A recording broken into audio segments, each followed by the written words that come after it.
they actually did it at another electric store. It looks like the same person. And then this other one last week over at Baltimore. Seems like there's a lot of auto accidents in town. Yeah, there's a, well, if you look at it, there's a lot of festivities happening, holidays, a lot of office parties. People getting, every one of them they're drunk, and then report the car stolen the next day. So it's the holiday season, so the holiday parties are happening, and people are not, they're not getting designated drivers. I mean, they can call an Uber. I mean, there's even Uber. There's so many easier ways. I can remember back in my era, Santa Clara County actually had a program called Avoid the 13. Yeah. You know. You actually got right home. Yeah. Yeah. Oh yeah. Yeah, you do what you need to. The taxis, well, New Year's and stuff, the taxis will offer you free rides. Free ride, yeah. Yeah. Or the tow truck. Everybody thinks so much. Oh yeah. Yeah. They crashed into the high school gate again. Again? Well, it's a good catch, huh? It's like fishing. Was the driver dead? No, she was really drunk. A lady was really, she walked away and just caught her down the street. She walked away, but she was really close to it. The gates were open. Yeah. Yeah. The gates were open. She just, because she's drunk, she just slammed into it. She didn't, that's what happens when you're impaired. Oh, that's right. They should just order a couple of those extras if they want it. Okay, FYI, I'm going to start things. No, I think sometimes, I didn't want to rush to it, you know, and I'm sure that your folks are like, oh, no. No, I wouldn't. I had complimented with him. I wanted it was fun. Oh, yeah. Recording in progress. Opportunity to show what they do. Yeah, well, they should be. They do a great job in my opinion.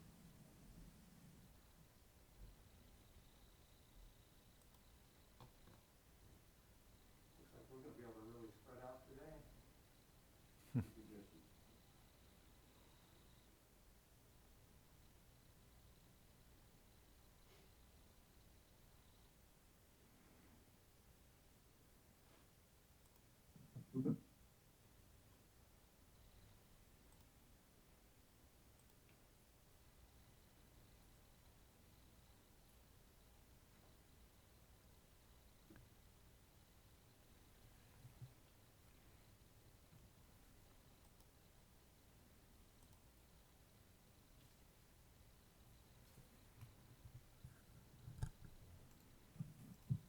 Good evening, everyone. Good evening, Mayor. We're good to go whenever you're ready. Do we have everyone on board already? Thank you. All right, this time we'll call to order the meeting of December 20th, 2021. City Attorney, is there anything you'd like to say before we move to closed session? Yes, thank you, Mr. Mayor. If the city council so moves, it'll go into closed session to discuss the item agendized for closed session discussion, which is specifically item number 1, threat to public safety pursuant to Government Code Section 54957A, consultation with City Manager Brett Miller and Chief of Police Carlos Reynoso. Speaker cards?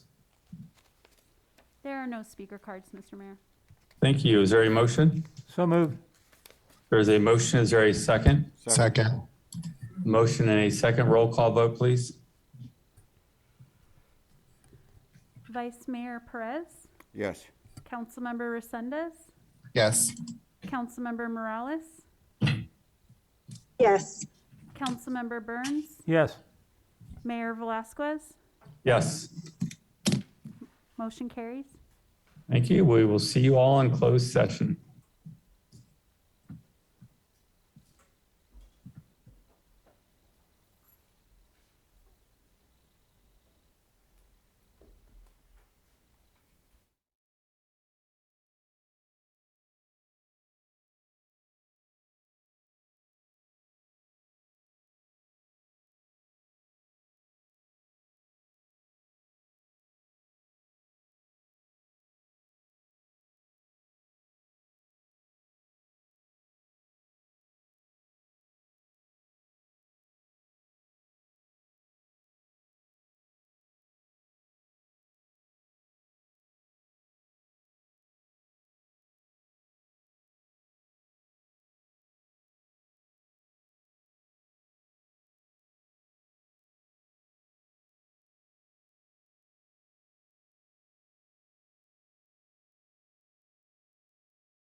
Mr. Mayor, you're on mute.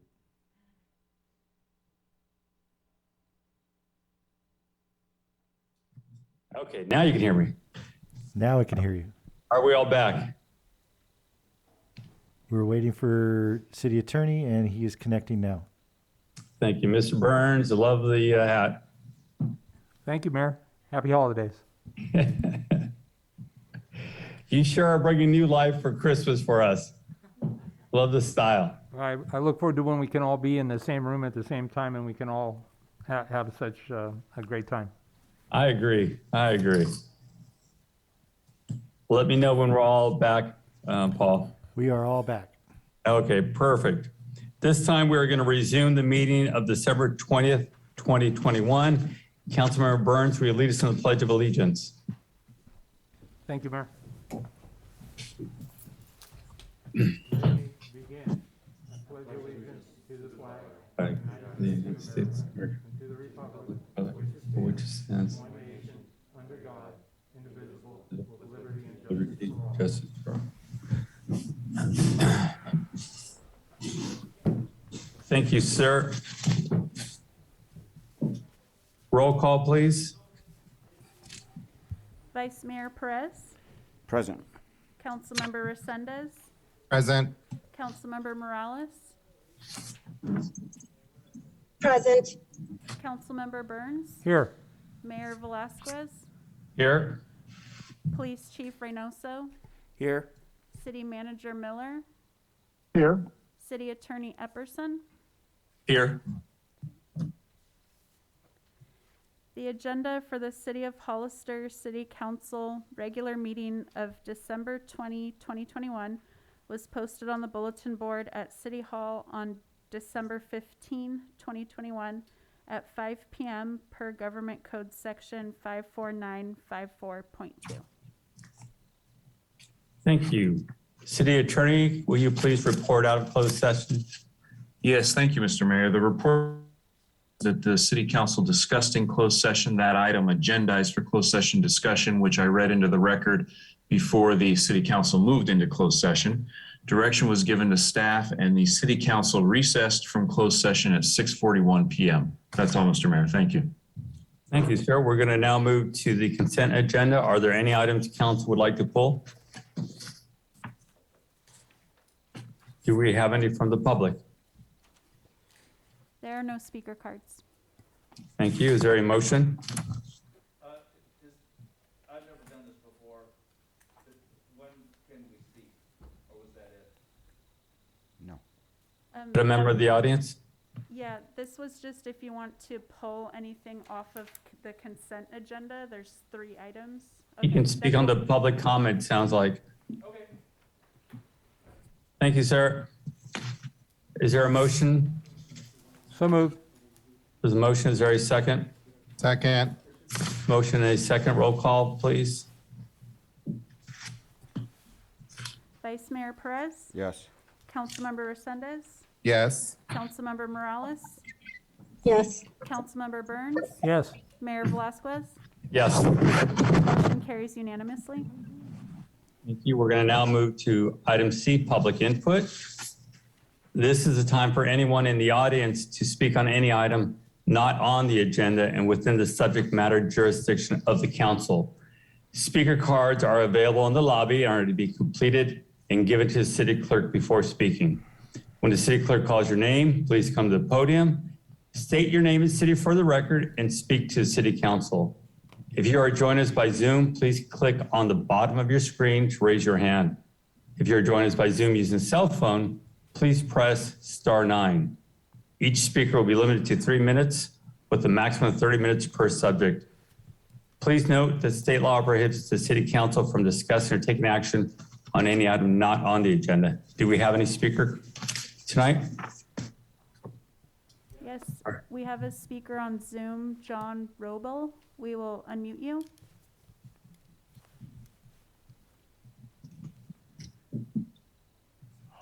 Thank you for allowing me to speak this evening. I assume you can hear me? Yes, we can, sir. Thank you. Thank you, City Council and Mayor, for allowing this to occur. I wanted to talk a little bit about the most recent meeting that we had with the Hollister 150 committee as we work through towards our July and August preparations for our big celebration in the city of Hollister. We spent a little bit of time beginning to break ourselves up into organizational groups for the various different weekends that we're planning on having activities. The first weekend, of course, being the 4th of July and motorcycle rally, which the city has that under control, lock, stock, and barrel. So the only thing, of course, that we'd like to see happen there is a little bit of naming with the Hollister 150 on that particular activity for that weekend as it kicks off the Hollister 150 celebration coming up in August. The second week, we're hoping to be able to activities downtown. We are working the Arts Council into that and others who are interested in arts and crafts kinds of arts and cultural kinds of activities. The third week, we're looking at a big street festival and an after party hosted by the Downtown Association. Fourth week will be the Parks and Recreation Fun Run.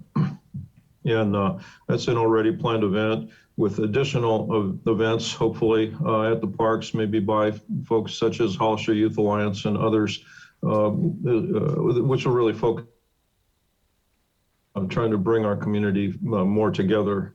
The fifth week, we still have some opportunities to do some more things there. Our last meeting, we talked quite a bit about doing some things with the airport. The airport's celebrating this year their 110th anniversary.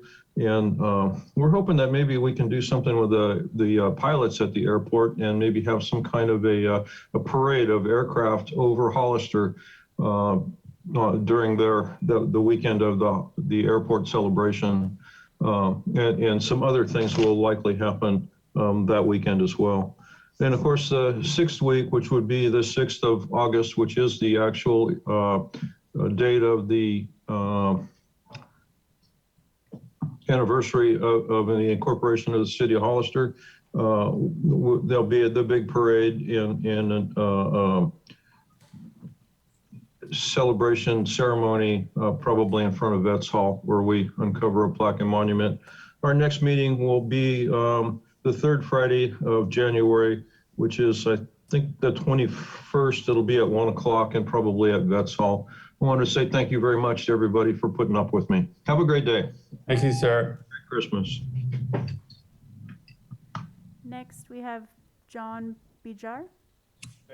Behar. Everybody does that.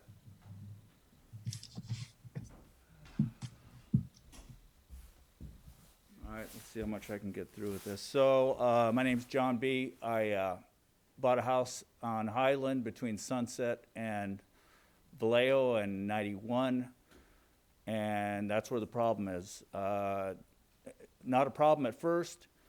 2009, I got laid off, 3 years. Then I really noticed big problem with speeding.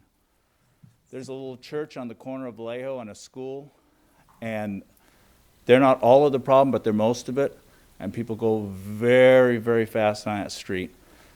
Matter of fact, a few years ago, a kid got killed, so 2006, in front of my neighbor's house on a weekend, no school. But now people in that neighborhood, kids walk up and down to and from school, parents walk their kids. And it's an accident waiting to happen, a bad one. I moved back in October, and I noticed that there's speed bumps. Oh, Mr. John, I'm sorry, Mr. B. We're actually speaking on that item tonight. Okay. So since it's on the agenda, we can't have that as a comment, a public comment, but you're welcome to make a comment when that item does come up. It should be coming up. Okay? Perfect. Appreciate it. Thank you, sir. Yep.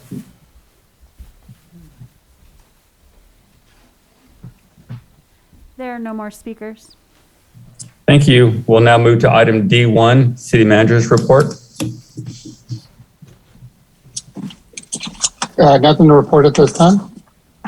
Thank you. Item D2, trainings. Yeah, I believe the city clerk has a training to discuss. Yes, this is Deputy City Clerk Nova Romero, and I just wanted to report that the City Clerk Christine Black and I attended the annual League of California Cities New Law and Elections Seminar. It was held December 8th through 10th. It went over several topics such as new laws that will be going into effect in 2022 that affect California cities.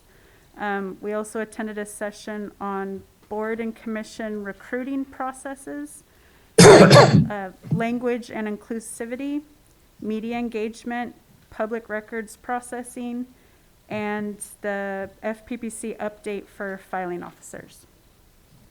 That's all. Thank you. We will now move to item F.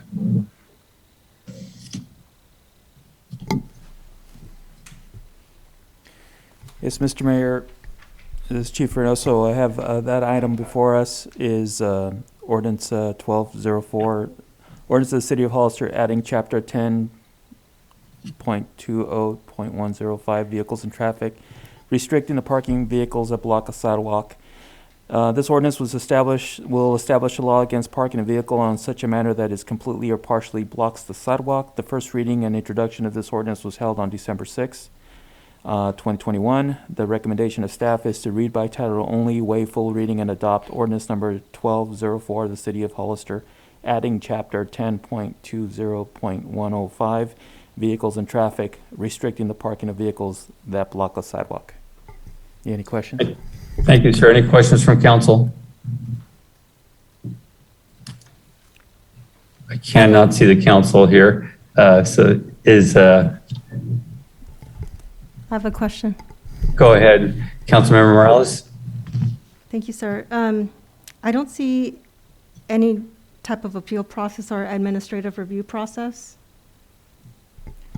I think it would be an admin citation, so there is a process for appealing all admin citations, so it would be the same one all the other ordinances have. Thank you. Chief, I do have a quick question for you. How are residents going to report this, or just officers as they're driving around? I have noticed, obviously you brought this for a reason, there are quite a few people that now view the sidewalk as a parking spot. How do we get the citizens to report it and make sure something happens quickly when they do report it? Are they going to contact the non-emergency number, or what's your plan on that? Yes, they can do both. We're going to be responsive to citizens who call us about the violation occurring.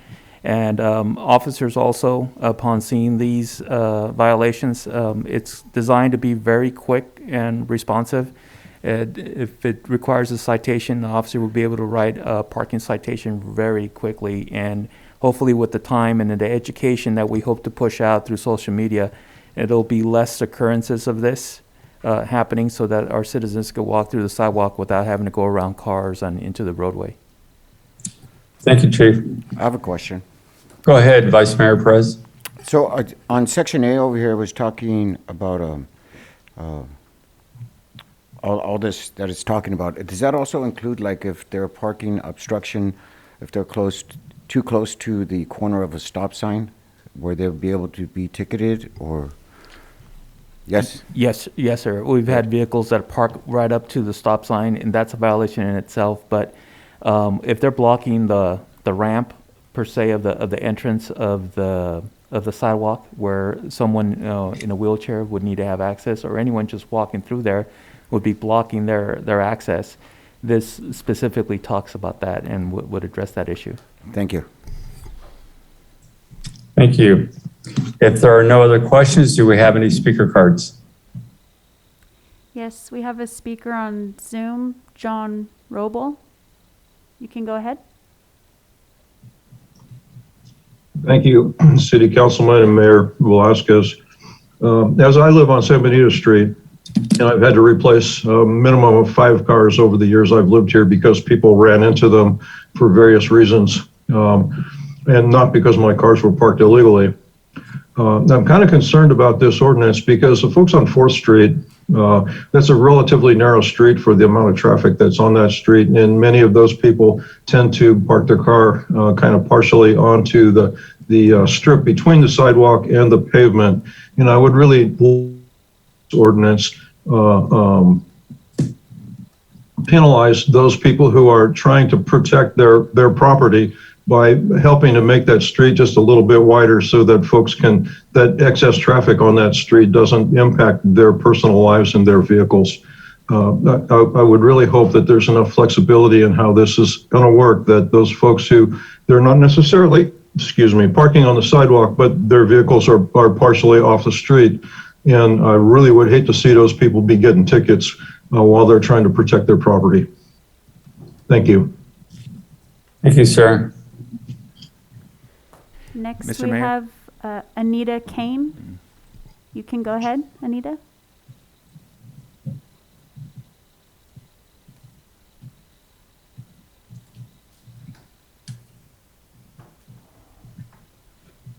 Anita, you can unmute yourself and speak.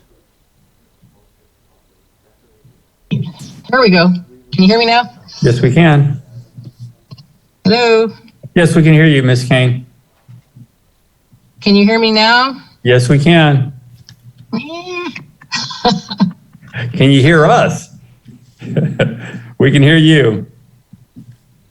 There. Can you hear me now? Yes, we can. Okay. Especially as it pertains to the stop signs and fire hydrants, I notice in my neighborhood that there's folks that are kind of ignoring the regulated distances to be from stop signs and fire hydrants. But I wonder, before you start doing the big tickets and the towing, if the city could do some sort of a little public notice beforehand to give folks a heads up. So as a goodwill gesture before they start enforcing this, I think it's important, but to stay on people's good sides and to keep them willing to go along with the regulations, I think it'd be a good thing. But I thank you for pursuing this because, especially with the fire hydrant thing, I think it's important to get people to go along with the laws. Thank you. Thank you. There are no more speakers or hands raised on Zoom. Thank you. Any other questions or comments from council? Mayor Velasquez, Tim Burns. Go ahead, sir. I think Chief Reynoso wanted to respond to one of the comments made, sir. Absolutely. Yes, thank you, Mr. Mayor. The comment in regards to the 4th Street parking, that's actually the Parkway or the Mo Strip, as they're known. That's already a violation.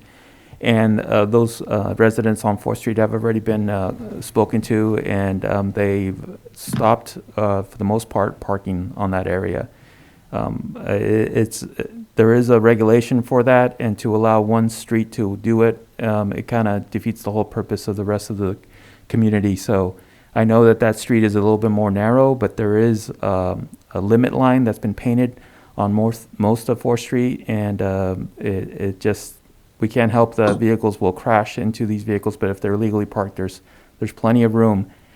People just need to slow down, and which is happening most recently is also not drink and drive for those vehicles not to be hit. But it's already a violation to park on the parkways, as they're called, and that's been addressed already. Thank you, sir. There's no other comments or questions. Is there I'm sorry, Vice Chair, did you have a comment? Is there a motion? So moved. Mayor, I'd like to recommend approval, read by title only, waive full reading, and adopt ordinance number 1204 of the City of Hollister adopting Chapter 10.20.105, vehicles and traffic, restricting the parking of vehicles that block a sidewalk. Thank you, sir. There's a motion. Is there a second? Second. There's a motion and a second. Roll call vote, please. Vice Mayor Perez? Yes. Councilmember Resendez? Yes. Councilmember Morales? Yes. Councilmember Burns? Yes. Mayor Velasquez? Yes. Motion carries unanimously. Thank you. We're going to now move to item F2. Thank you, Mayor. So this is our second reading for the, on December 6th, 2021. We did a first reading, an introduction to ordinance number 1205, edible food recovery ordinance. And that you read by title only, waive full reading, and adopt ordinance number 1205, adding edible food recovery program to Title 8, Health and Safety, Chapter 8.12.180 of the city's municipal code. I have Selena, if you have any questions on this item. Thank you very much. Do we have any questions from the council? Do we have any from the public? There are no speaker cards and no hands raised on Zoom.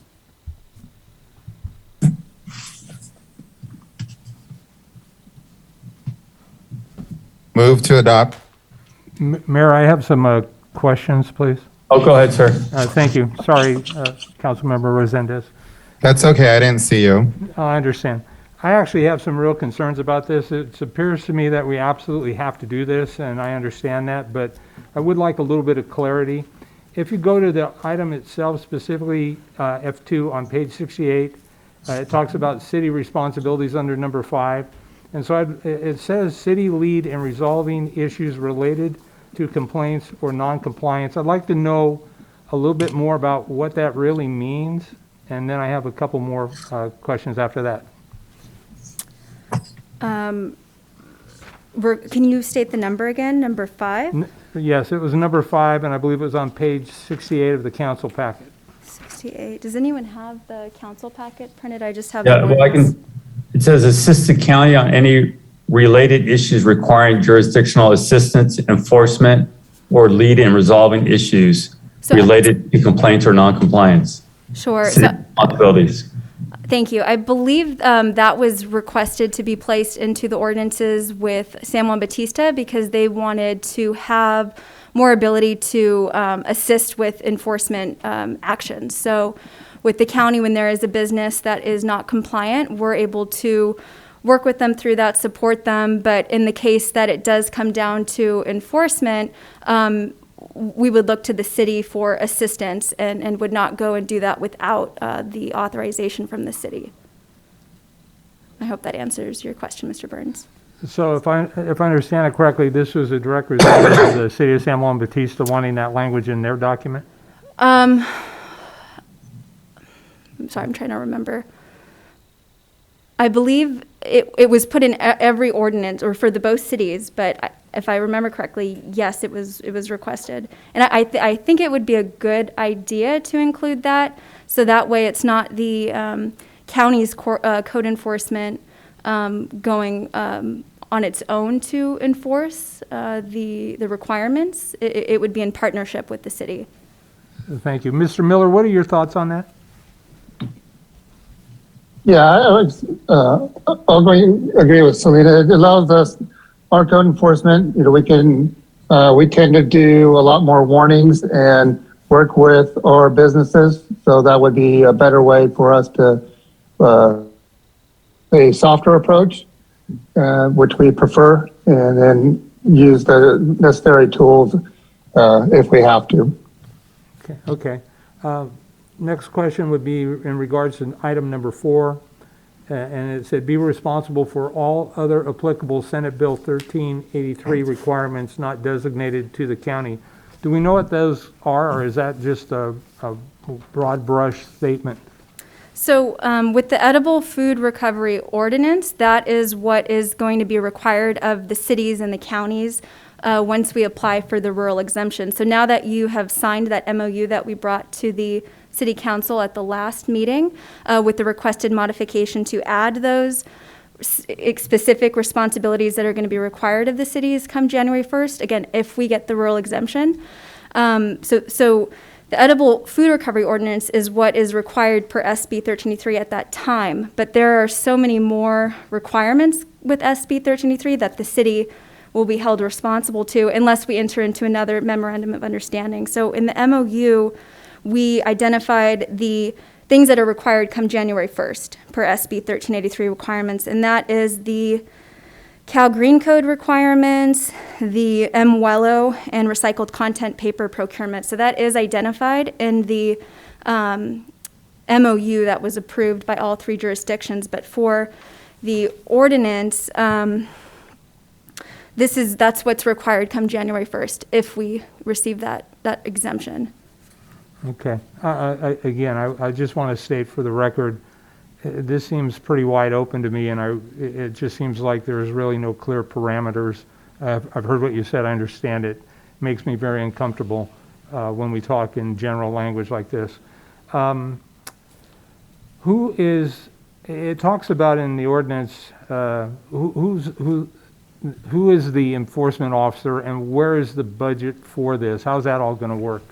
So right now, we are working with our local task force to determine if there's going to be any additional associated cost for the regional agency programming, which would potentially include the enforcement part of it, but it is based on a complaint-based system. So if there's no complaint, there would be no enforcement. And with the inspection process, it would be on integrated waste management staff to go out there and inspect the businesses on an annual basis. And at this time, we don't have very many businesses who are applicable. I think there's about 5 in Hollister that we have identified, and we're hoping to narrow down and finalize that list by the end of the year. So I don't think there's going to be much staff time on the edible food recovery program, but if there is, we would bring that to our integrated local task force, which Rick Perez is a member of, and discuss the additional costs that we might incur into our next budget. Do you anticipate a fee for the annual inspection? I do not, because we already have our franchised hauler going out to many of these businesses, and we would just be joining them on that site visit, and that's already part of the franchise agreement with Recology to inspect all of these businesses on an annual basis. Has there been any discussion about fines on this and costs for fines? There are fines established, and I believe it's just the standard fine assessments that are already adopted in your code. And this is just for this ordinance, this is just to adopt a enforceable mechanism, but it won't go into effect until January 1st of 2024. So no businesses are going to be fined, and this is very much an education first approach. So we're having 2 years of education outreach over the next 2 years before we even consider fining or bringing that up, and we're hoping all businesses will be compliant by that date. Okay, and I appreciate that approach very much. Mr. Miller, are you anticipating any additional funding expenses at this time? I do recognize that it's really not scheduled to really roll into the enforcement piece until 2024. Yeah, I mean, I don't see anything right now, but I mean, it's like a lot of state programs, these become unfunded mandated costs for us. So I always keep my eyes wide open. And I appreciate that. I guess my final thought was, Mr. Miller, who would be responsible from the city? Are you talking about code enforcement and planning? Are you talking about enforcement through the police department, or has it been discussed at this point? It hasn't been discussed at this point, but with code being under PD, it would be under the chief's direction. Thank you. Chief Reynoso, any thoughts or comments? Enforcement of this or seeking or dealing with the violations, I think it would be more along lines for code enforcement, and having that is something that we could possibly look into, especially with our CSO level 2s that would be in place. That's something we can look into, and I think we have plenty of time, if it's not going to be enforced until 2024, to look into that. Thank you, Chief. Thank you, Mayor. That concludes my questions. Thank you for your presentation. I truly appreciate it. Thank you, sir. Any other questions from council? We are asked for speaker cards already, correct? I think now it's just we need a motion. So moved. There's a motion. I think you have to read this by title only, sir. I'm sorry, I'm on the other one. I recommend that we read by title only, waive full reading, and adopt ordinance number 1205, adding an edible food recovery program to Title 8 Health and Safety, Chapter 8.12.180 of the City of Hollister Municipal Code. Thank you, sir. Motion second. Is there a second? So moved. There's a motion and a second. Roll call vote, please. Vice Mayor Perez, Yes. Councilmember Resendez, Aye. Councilmember Morales, Yes. Councilmember Burns, Yes. Mayor Velazquez. Yes. Motion carries unanimously. Thank you. We're Thank going to you, move everyone. now. I'm sorry? Oh, I was just saying thank you. Okay. We'll move now to item F3.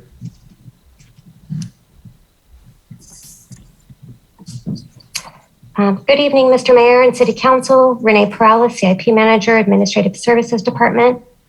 Tonight before you is Resolution 2021-234, which will authorize staff to call for sealed bids for the 2021-22 Road Rehabilitation Project, CIP C2101. The following streets will receive an overlay, Gavilan Drive from Clearview to Highland, Diablo Drive from Clearview to Highland, Semblin Drive, Clearview to Highland. Renee, I'm sorry, it's Paul. Your microphone is very bad. Oh. Try it again. Try again, or you might have to come out and come back in. All right, can you hear me? There you go. Yes, and perfect. Okay, I'll be quick. Tonight before you is Resolution 2021-234, authorizing staff to call for sealed bids for the 2021-22 Road Rehab Project, CIP C2101. The plans are now complete for bidding purposes. Bids. Once bids are received and opened, staff will bring back a contract and an appropriation for council approval. Do you have any questions? Any questions from council? Yes. Go ahead. Who is that? Sorry, can't see. Oh, it's Dolores. Thank you, sir. Dolores, go ahead. Ms. Morales? And I apologize if this was covered in another meeting. Can you share with me how these areas were selected? Like the prioritization, was there an evaluation or analysis in terms of the city needs and priorities based on certain criteria? Yeah, the pavement program that was prepared by Kimley Horn, and it was one of the areas that were that was a good project. And I don't know if Mark wants to chime in on that if he's there.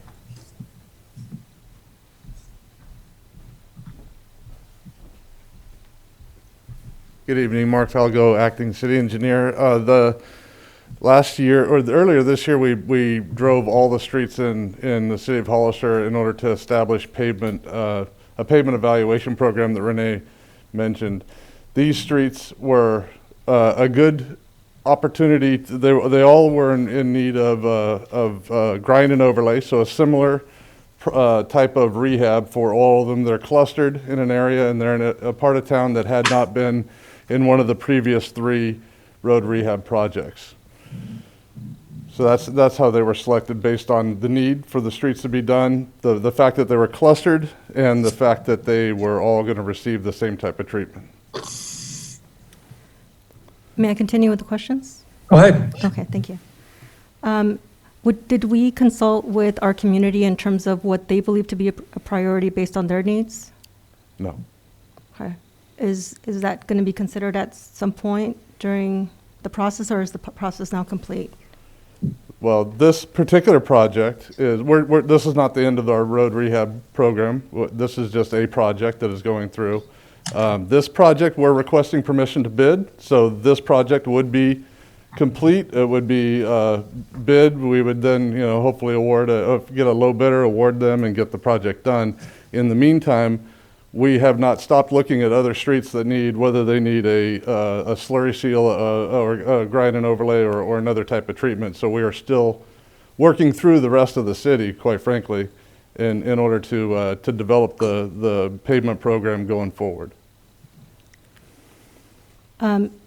If it's appropriate, would it be possible to see the bigger picture in terms of what areas were previously identified, what other areas might be considered? I'm looking at, just in driving through the community, there's some areas that just have significant needs for improvement in other areas that look like they've been paved and they're fairly new. Yes. So I'm just wondering how, the evaluation criteria and the utilization rate, if all those were factored in. I also like to know, as you're putting it out for bid, in terms of the effectiveness, the methodology, and the durability of the projects. So I'm not an expert in this area, but I do notice from areas that were done that the way that it was done wasn't durable. So in little time, the areas need additional work. So I'd like to see the quality of work being improved and actually embedded in the bidding process, so that we actually get quality work and actually it lasts a very long time for the funds that we're going to be paying for them. Yes, ma'am. And so for a grind and overlay project such as this, there will be, this is one of the more aggressive pavement rehabilitations in terms of going in and actually fixing, the surface alligatoring and all that sort of stuff. In addition, where it appears that there are base failures where the rock underneath the pavement has given way, there are full dig outs that would go in there and pull that out, put in new rock, recompact it, and then do a full depth paving over those. So it's one of the more aggressive road rehabilitation types of programs. We are going to be coming in with some Cape Steel projects on some roads that are not as bad. They're not as bad as these ones pavement-wise, so that we can extend the life on those for less money, quite frankly. Also, we have other roads that need to be grind and overlaid the same as these ones that are in poor condition. Regarding the conditions, the pavement evaluation report is in the city's hands. And I can certainly, I'm happy to point you to it or send you a copy. And so that tells the condition of every street in town, gives it a PCI number, which is a pavement index really, that from 1 to 100 ranks each street. And so these streets were chosen because they were poor pavement condition, and it was like I said, they were clustered. We're trying to, the closer the streets are together, the more cost effective it is, because the contractor isn't running all over town to try and mobilize and so that was that. So the last few years we've been hitting different sectors of town, and the program will be, we're looking at something even more intense going forward here as far as getting more streets covered. So. It's helpful to see the bigger picture in the plan, even if it's down the road. I think then our community can at least anticipate that their area will be covered at some point in time, whether it's 6 months or 3 years or 25 years, but at least that there's a plan for it. Okay. Thank you. Thank you. Any other questions or comments? Do want to give a quick update, Ms. Morales. We've been working on for the past year now with Kimley Horn has really made a big difference in our planning for the roads. The work we'll be doing this year will pretty much cover 70–80% of the city as far as repairs of the roads. They did the analysis. You can go online, they'll give you the link. It'll show you the conditions of each and every street block by block, whether it's just a road that's in good condition, green, or down to the failure point, red. And it shows you kind of what the strategies will be. And what they're doing right now is part of the problem in the past was one street would be done in one area and then nothing else in that area. So it was very costly. And one of the other problems in the past was that a simple overlay, a slurry, done early enough preserves that street for 10, 15 years. And what was happening is a lot of those weren't taken care of until they got to the point of failure. So the cost to do a slurry obviously is much less than do a full reconstruct. So the strategy right now is to cluster streets throughout the city. As I said, Kimley Horn now is working on a plan to really address some of the worst streets in the city, and at the same time do overlays or slurries on some of those that are in need of it now. So it's a very good plan. I highly recommend you take a look at that link and you'll see what the plans are, what the conditions are. The good news is our index came back at 74, which is considered good condition, but the goal is to get it up 85 plus. And we should be seeing most of that happen in our alleys too. So Vice Mayor is going to be excited about that, but a lot of good stuff is happening. And I really do appreciate that we're finally moving on these projects. Any other questions or comments from council? Do we have any? There are no speaker cards and no hands raised on Zoom. Thank you. Is there a motion? So moved. There's a motion. Is there a second? Second. Motion is second. Roll call, please. Vice Mayor Perez? Yes. Councilmember Resendez? Yes. Councilmember Morales? Yes. Councilmember Burns? Yes. Mayor Velasquez? Yes. Motion carries unanimously. Thank you. We'll now move to item F4. Renee Perales again. Now we have Resolution 2021-235 for Lad Lane and Southside Road Traffic Calming Project, CIP C2006. The plans have been revised to provide construction cost savings, and those plans are now complete for bidding purposes. Staff recommends that the City Council authorize the call for sealed bids. And once again, once the bids are received and opened, staff will bring back a contract and an appropriation for council approval. Do you have any questions? I do. Vice Mayor Perez, go ahead, sir. I don't know if this is one for Mark or for you, Renee. So right there at Talbot and Lad Lane, they were putting in a roundabout, I guess. My questions are towards the materials that we're using. Are we going to use these rubber curbs again? My concern about that is just, I don't like the aesthetic looks, how it looks in our city. I think it makes our city, I just don't like the way it looks. And I was wondering if there's other options, because just to see what's out there. So we are proposing the rubber curbs. That's what's on the plan right now. Other options. One of the keys to the traffic calming stuff, so the projects we've been doing around town is cost effectiveness, and the more traditional type of median where you'd have a cast in place curb is 3 to 4 times the cost of these rubber curbs. So the cost would go up significantly to do a more aesthetic, I would say, and traditional type of curbs. So these are going to be, well, we are proposed currently with rubber curbs. Ouch. Okay.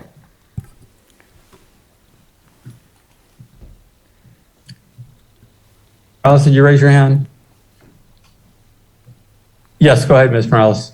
Thank you. So I have been receiving communication from the residents of D3 in regards to LAD. So thank you for this project. I'm sure that it will be a relief to them. I know that they've been asking for several years. Two of the other things that I've heard from residents is the roundabout. It's not, several residents are very passionate about their dislike for them. There was another area that I think it was taken down for whatever reason. Maybe somebody hit it too many times. But has there been thought, again, in consideration in terms of how the impact that these measures actually take and their effectiveness? Yeah, well, one of our traffic engineers at Kimley Horn actually analyzed the street and provided these layouts for traffic calming measures. We've employed the traffic circles, the mini traffic circles around other parts of town. There was one that may have been taken out on Cienega, and that was there wasn't enough pavement for it, quite frankly. So it was removed. It was a difficult turn. But we are employing them elsewhere, and they are slowing traffic, and that's their purpose. Their purpose is to force people to slow down as they go through these intersections, and I think that they are pretty effective at that. And to reiterate that these have been evaluated. The layouts of these traffic calming options have been performed by our traffic engineers.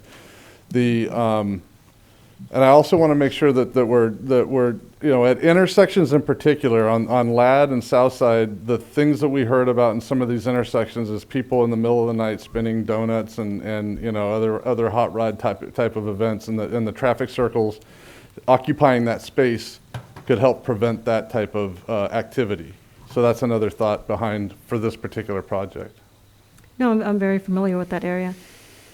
So I'm wondering, I've been to other areas in which some of these measures have been laid out, and many of the rubber bump, I'm not sure what they're called, but the rubber bumpers are, thank you, are in the middle of the road because they're not stable enough. So oftentimes they're in the middle of the street. The bolts are in another area. A prime example of that is Central, thank you. Central.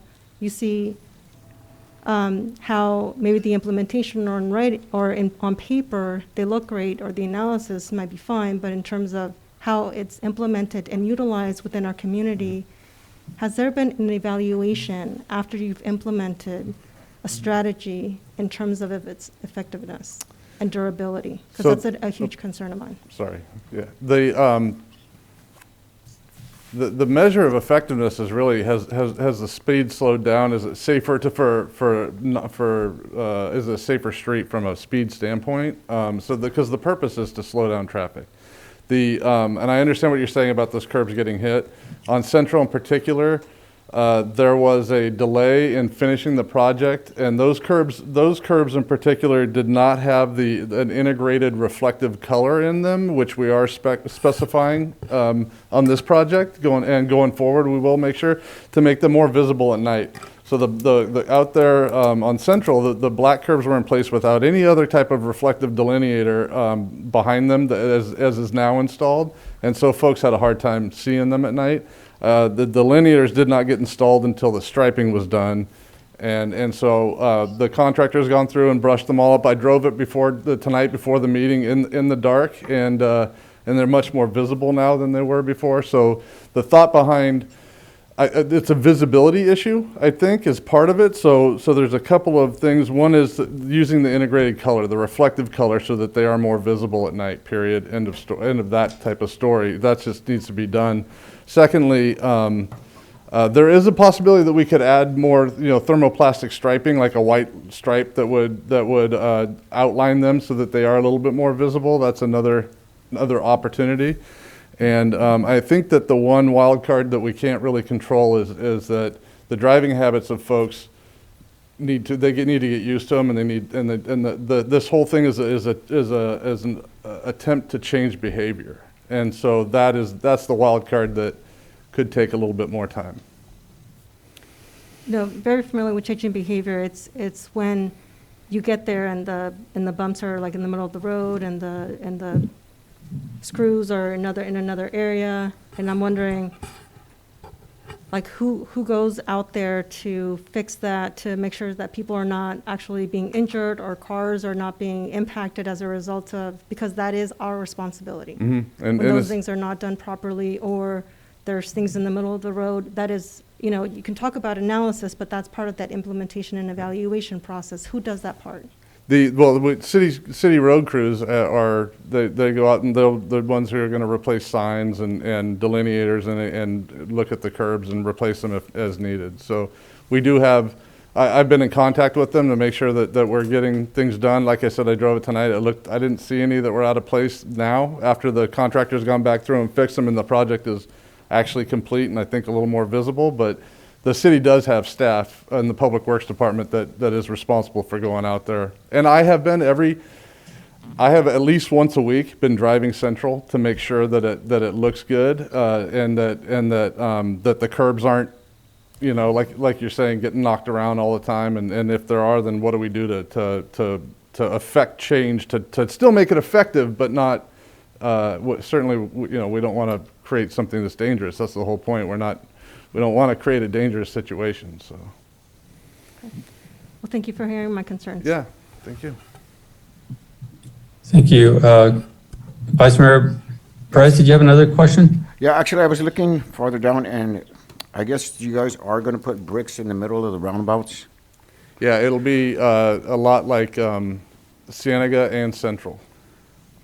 Okay, yeah, so, actually, so I'll save these other questions for when, for my G4, because it's not pertaining to this project. Okay. Yeah. That's it. That's it? Good, thank you. Just to address some of the questions that were out there, I think when we talk about these circles, traffic calming circles, I know a lot of times people say the roundabouts. These are not roundabouts in our city at this point. These are actually traffic calming circles with the sole purpose of slowing traffic. Sometimes, I remember when Central first got done, a resident contacted me and said, "We don't like this, it's making us have to go too slow." I said, well, this was the whole purpose of the traffic calming on Central, because that was a speedway through Central. People are driving 50, 60 miles an hour without a hesitation, just risking the lives of the kids and families out there. So they have worked. Reminder that at the time we started working on Central, in the city at the time was not allowing speed cushions. That is changing, and we're seeing a positive impact on that. The conversation about the roundabout or the traffic calming circle that was on Cienega, that one there was talk about, well, it's dangerous, cars are crashing right into it. I would remind people that there was a stop sign right there, and what was really happening is people were blowing the stop sign at full speed, probably drunk, and smashing right through it. Very scary what has been going on, but the in effect of the project that happened on Central was traffic has slowed down considerably. The lessons have been learned as far as making sure the contractor gets those bricks in there on the project as they're doing it. The lineators being put in at the same time, can see it, striping on the curbs so they can see those, because they were too dark, and that was an issue as far as the specs on the plan. So all those improvements have been made to make sure that the future projects, every one, we learned something new, and it's been very successful so far. So I do appreciate this project. And this project, for an example, is one of the starting points of the program to create protected bike lanes on many of the larger streets so our kids can get to school safely. If you look at these plans, you'll see there is a protected bike lane through most of the road there. Hopefully, eventually we create a ring around the city or through the city where our residents can actually safely bike to school, bike to downtown, feel safe, and that's what we're trying to get to. So it's exciting. And the best part of this new design is we actually saved several $100,000 compared to the last one. There's a big, big difference on the planning of this. And all it took was just to step back, look at some of the new tools we have. So I'm very excited about this project and looking forward to more of these, such as Buena Vista that's going to be coming up soon with some of these new strategies. Do we have any speaker cards? We have no speaker cards and no hands raised on Zoom. Thank you. Is there a motion? So moved, Mr. Mayor. There's a motion. Is there a second? I'm sorry, guys. I can't see anything out there. Second. There's a motion and a second. Roll call vote, please. Vice Mayor Perez? Yes. Councilmember Resendez? Yes. Councilmember Morales? Yes. Councilmember Burns? Yes. Mayor Velasquez? Yes. Motion carried unanimously. Thank you. We're going to now move to item F5. Good evening, Mr. Mayor, City Council, still Renee. Now I have Resolution 2021-236, which will authorize staff to call for sealed bids for the Fremont Way Rehabilitation Project, CIP C2102. These plans are also now complete for bidding purposes, and staff recommends that the City Council authorize the call for sealed bids. Once bids are received and opened, staff will bring back a contract and appropriation for council approval. Do you have any questions? Thank you. Any questions from council? Okay, seeing none, do we have any speaker cards? There are no speaker cards and no hands raised on Zoom. Thank you. We'll go back to the council. Is there a motion? So moved. There's a motion. Is there a second? I'll second. Motion and a second. Roll call vote, please. Vice Mayor Perez? Yes. Councilmember Resendez? Yes. Councilmember Morales? Yes. Councilmember Burns? Yes. Mayor Velazquez? Yes. Motion carried unanimously. Thank you. We'll now move to item F6. Thank you, Mayor. I am very excited to bring this item forward. We worked with Caltrans to bring back a contract so that we can now start taking over the beautification of the Highway 25 bypass.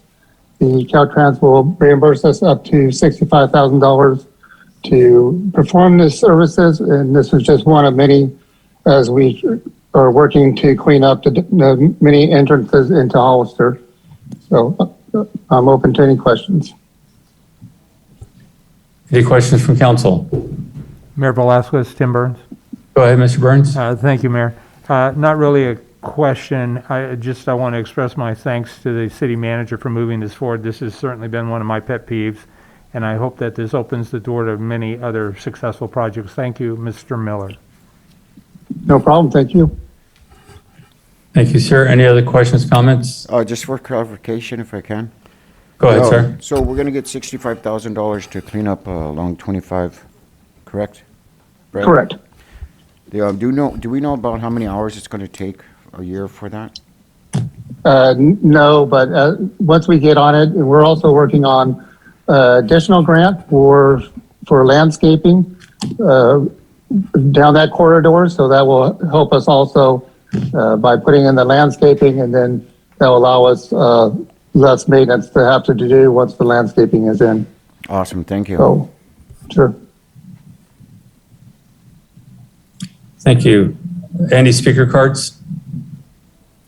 There are no speakers and no hands raised on Zoom.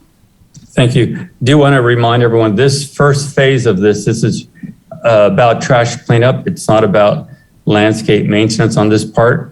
It took a long time to get Caltrans to agree to let us start maintaining this area. So I'm very excited. Thank you, City Manager, for staying on and following through. And we're looking forward to hopefully getting that grant so we can begin the landscaping process on that area. So thank you again. Is there a motion? So moved. To adopt. There's a motion. Is there a second? Second. There's a motion and a second. Roll call vote, please. Vice Mayor Perez? Yes. Councilmember Resendez? Yes. Councilmember Morales? Yes. Councilmember Burns? Yes. Mayor Velazquez? Yes. Motion carried unanimously. Thank you. We're now going to move to item F7.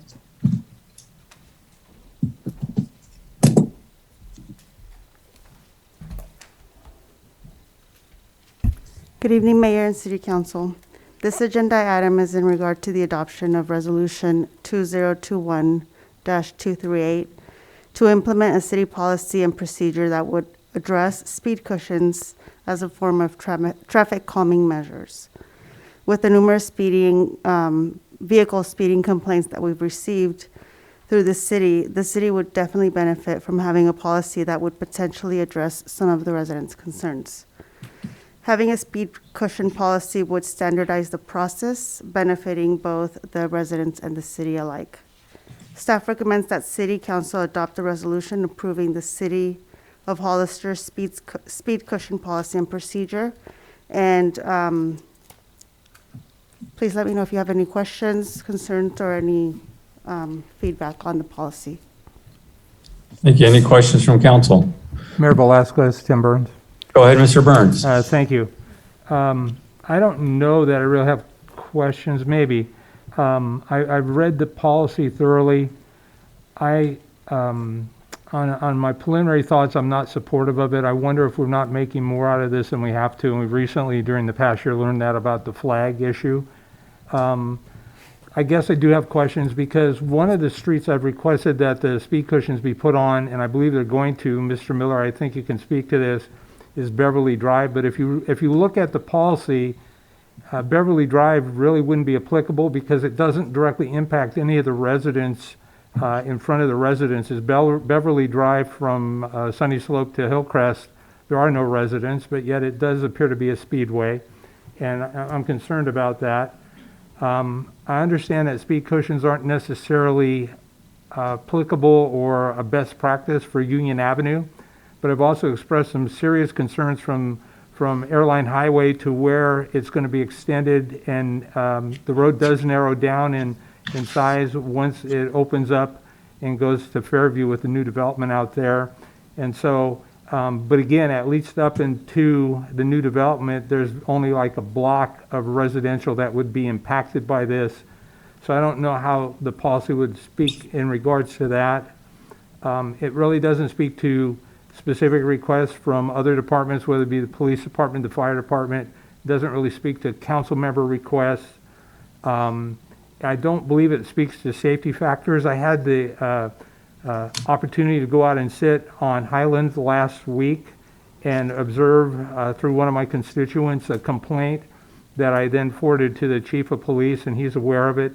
And I know that speed cushions isn't necessarily the best and only option, but I am concerned that you might not get the 2/3 vote necessary, and sometimes we have to err on the side of caution, and in some cases that will make our constituents or residents of our community upset, and I don't really see where it speaks to that. It doesn't really speak to any appeal fees. If somebody wants to appeal them being placed, it doesn't really speak to school zones, and there is a 10-year remove policy that if you request that they're removed, that as I read it, you couldn't install speed cushions for up to 10 years after, if I read that correctly. And so I don't know if I have questions. I just can't support it based on this, and so I won't put you on the spot. But I'm not supportive, I guess. Thank you. Okay.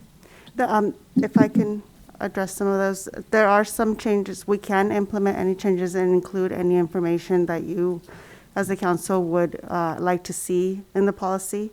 If there's anything that we need to add, we can definitely work with that. There is an appeal process. It's a 10-day appeal process, and it's based on, anybody can appeal it. Whether the way the process will be is a resident will, the request will come from a resident, right, from a neighborhood.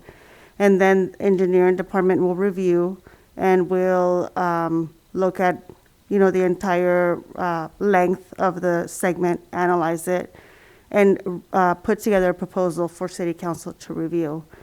So if the city council agrees on that proposal, on the design that engineering has put together, then, you all can approve it, and then there's a 10-day appeal process after that.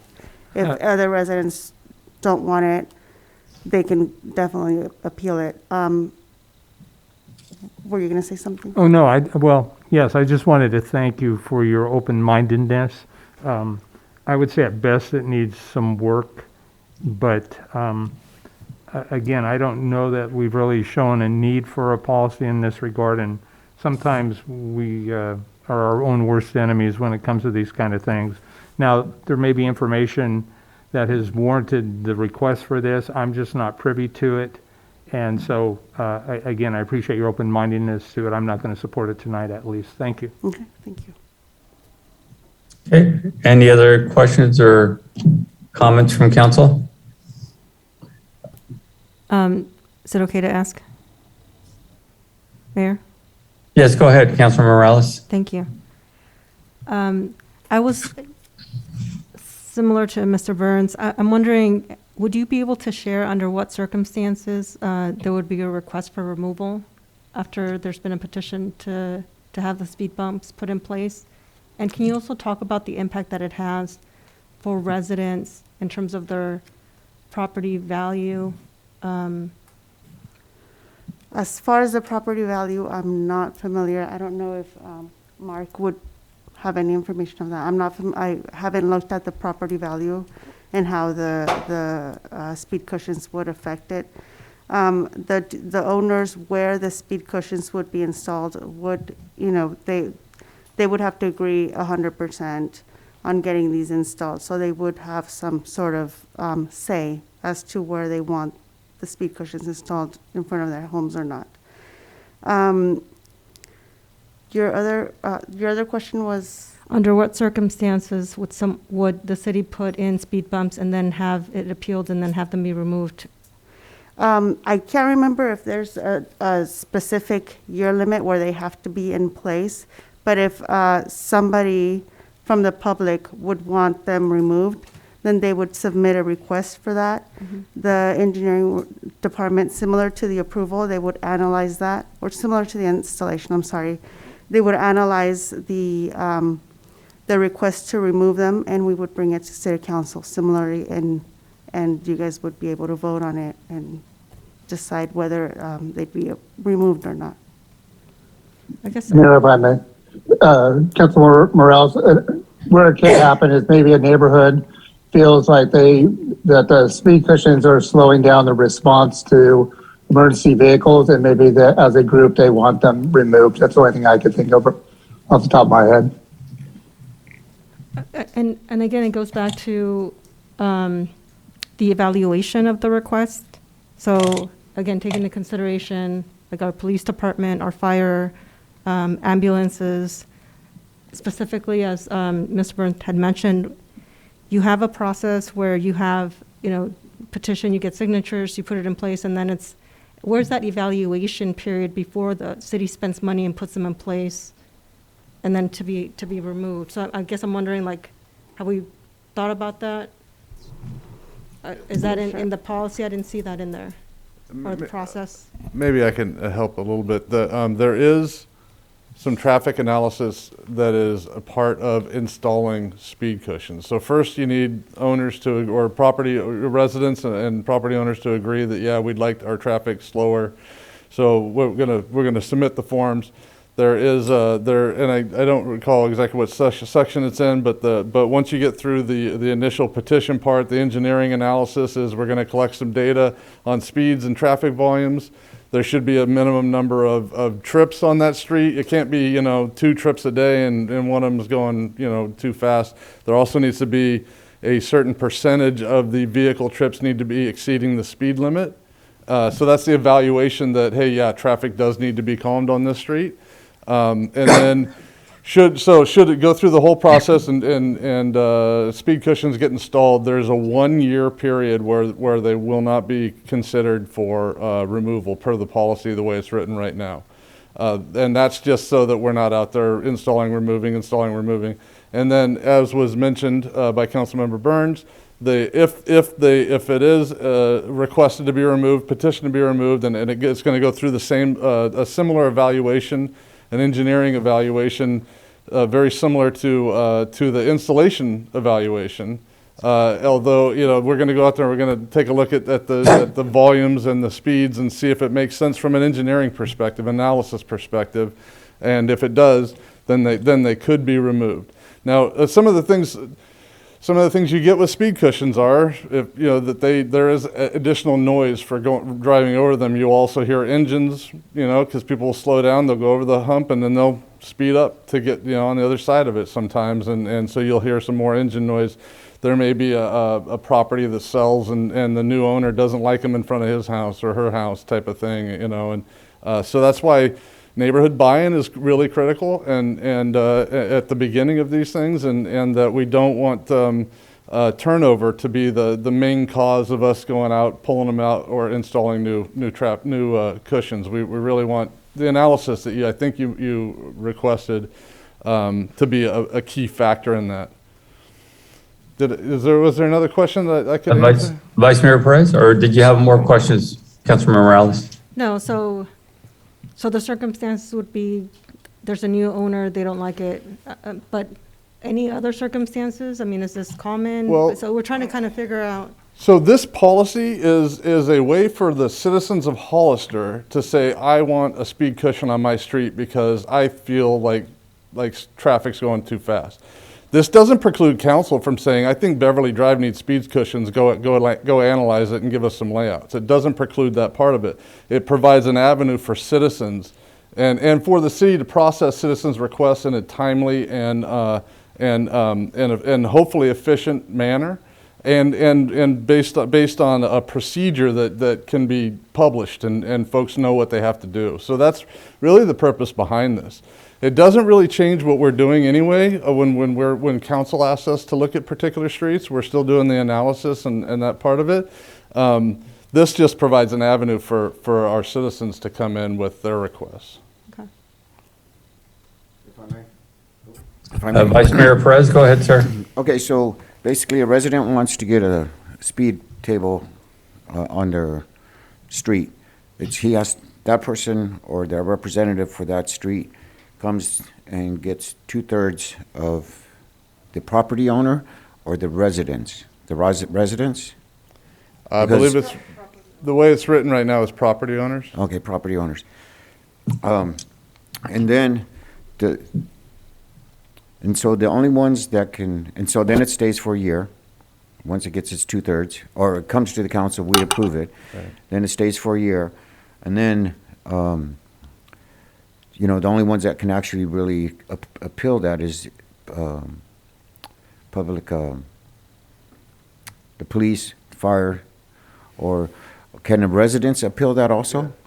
Yeah, so in the removal procedure section, it can be initiated by a property owner. Okay, so how many, if it takes 2/3 to get it in, how many does it take to get it out? It's the same policy with removal as it is. 2/3?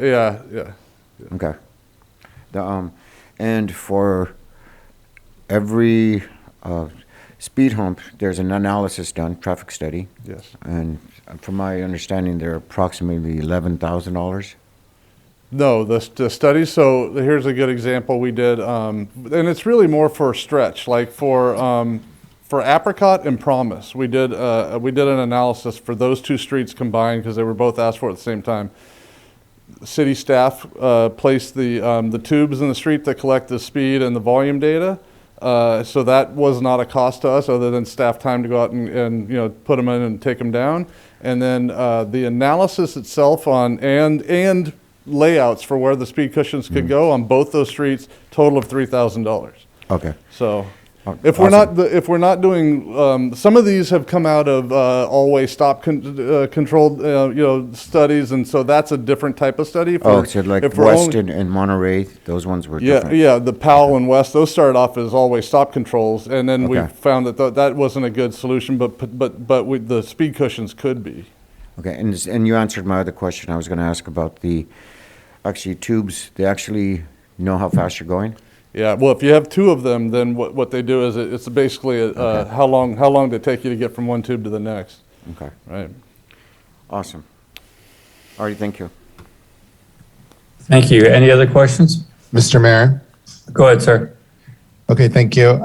I do engage the citizens and have them make a request to help mitigate traffic concerns on their street. I'm actually excited about it. I do, however, agree with some of the concerns that are being brought up. I think that this does look like it could be problematic. I think Councilmember Burns brought a good point as far as like, there's some streets with no houses on it. So I think, if we're allowed to go ahead and make those requests and if other citizens think that there needs to be a request on there, then we need to ensure that the policy states that.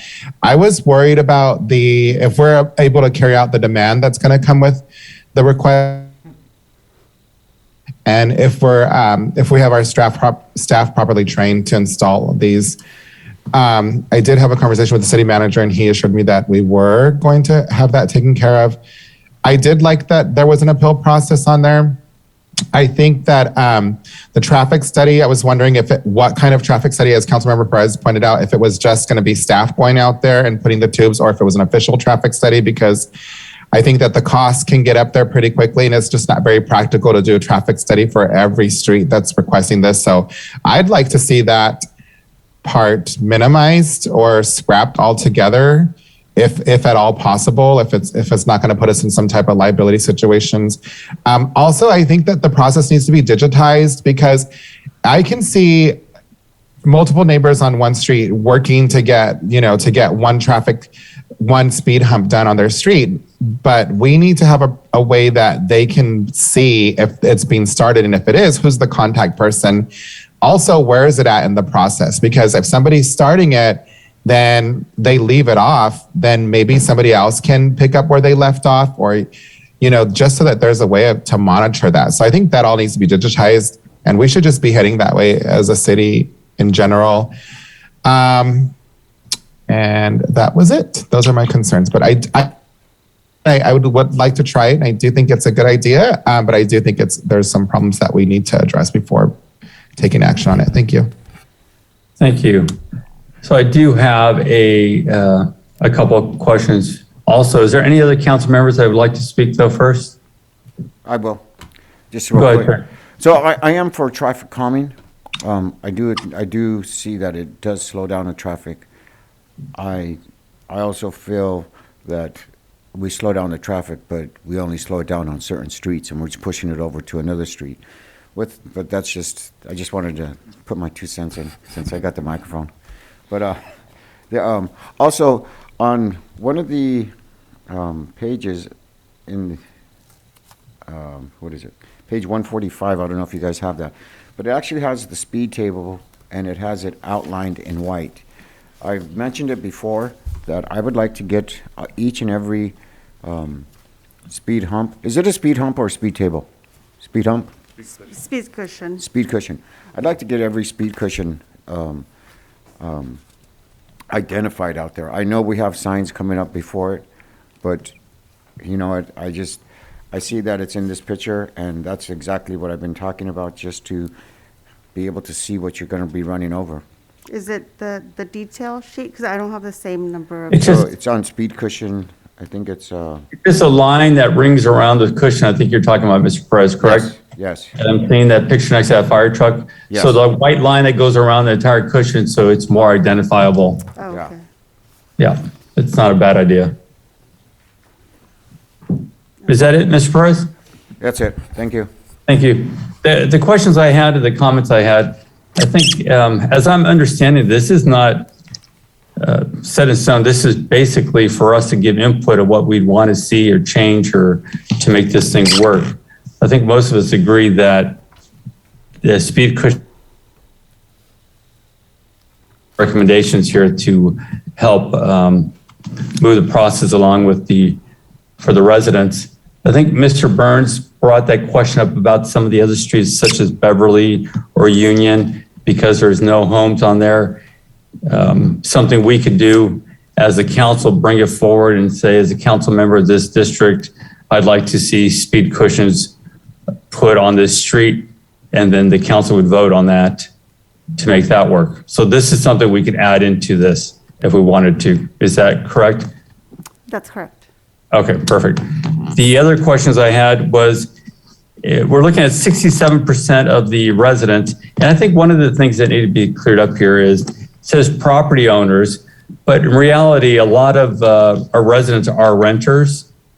So maybe that should have the option of tenants, or, renters or property owners, so that we have more involvement from those living in the community or living on that street, involved in it, in the process.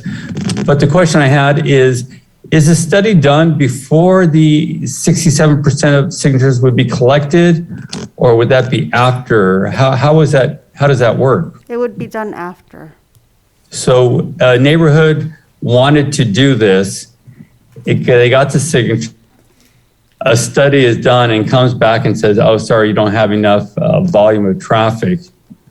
Would we really say no at that point? We would, as far as the engineering department and the requirements, because they wouldn't meet the requirements that we're looking at, but they, as the public, have the right to appeal the engineering decision and bring it to city council. So they could come back and say, look, engineering said no, but we want the city council to reevaluate this because we really feel it's necessary. Yes. And then we could, as a council, go ahead and vote on that. Yes. Okay, thank you. Once they go in, if for some reason the neighborhood decided they didn't like it, the process is similar. 67% would sign a petition to eliminate them. Yes. Okay. What if, I see you, Mr. Perez, I'll call you in a second. Say you had one street that goes 4 or 5 blocks. One of those blocks or 2 of the blocks want them. One of the blocks doesn't. So we would go ahead and put them on 2 of those blocks and leave out the ones that did not want them? Is that how that would work? I think it would be a case by case. There is one of the requirements, it has to be with regard to the length of the street. I don't know if you know it, Mark, 600 feet. So if one of the blocks was, you know, if there was a length of 600 feet without encroaching into the other block per se, then that area would be analyzed and the other block can be left alone. So it would be kind of a case by case depending on the situation itself, really. Thank you. The other comment I had, from what I've heard here, I hear a lot of good recommendations.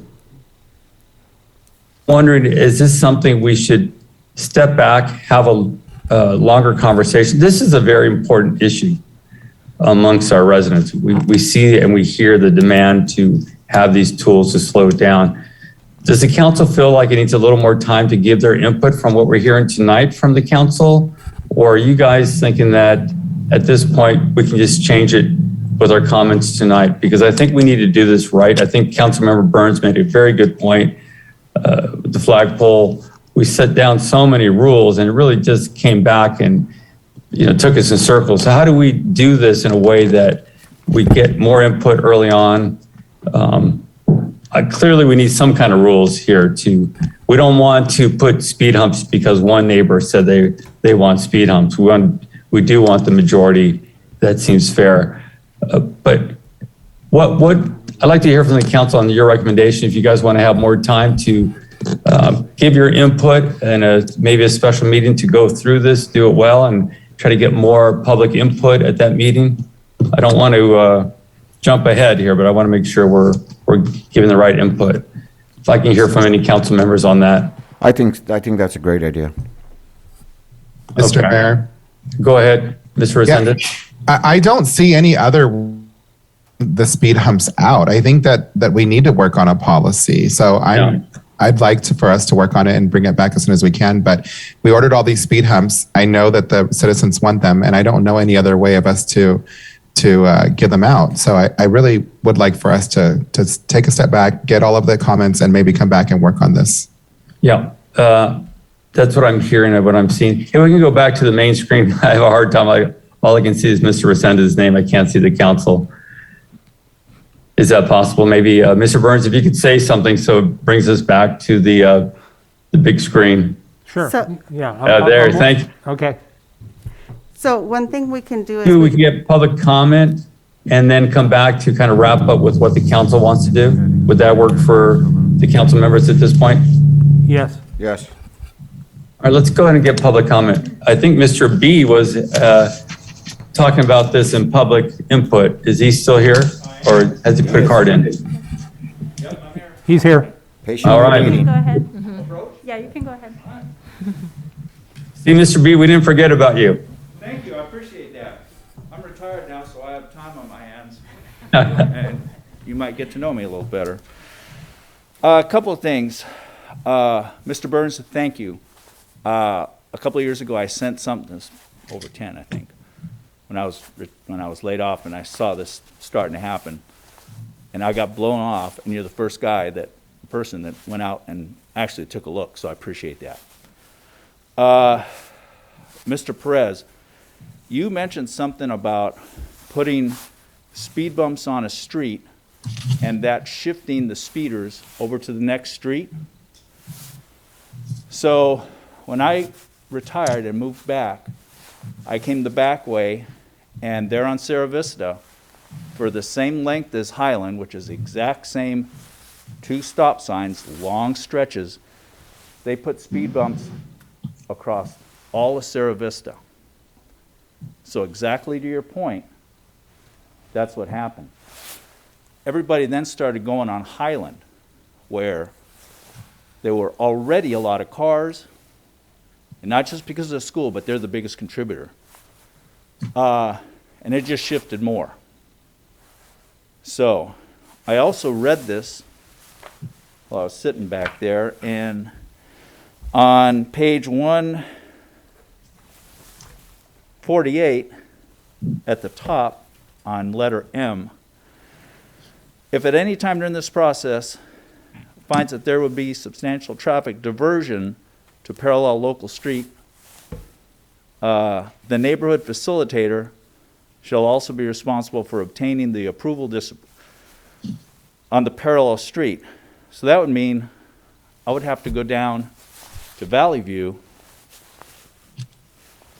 But when they did this on Sarah Vista, it was before the policy, nobody talked to me, and that traffic got funneled straight onto Highland. I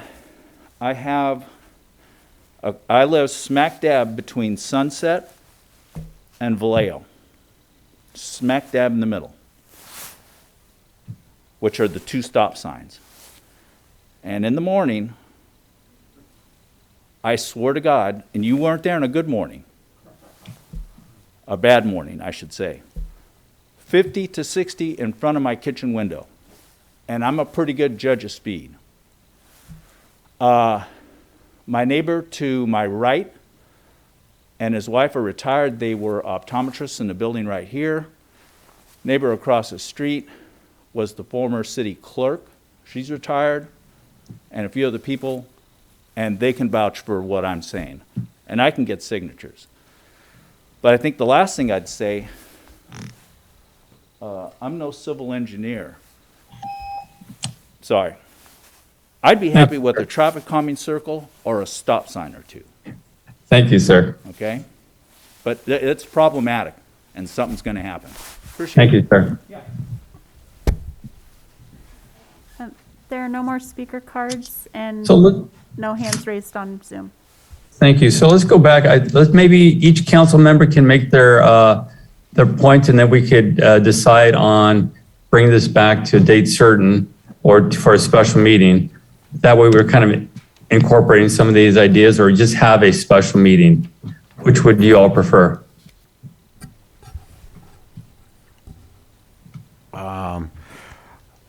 I'm okay either way. I can go for a special meeting.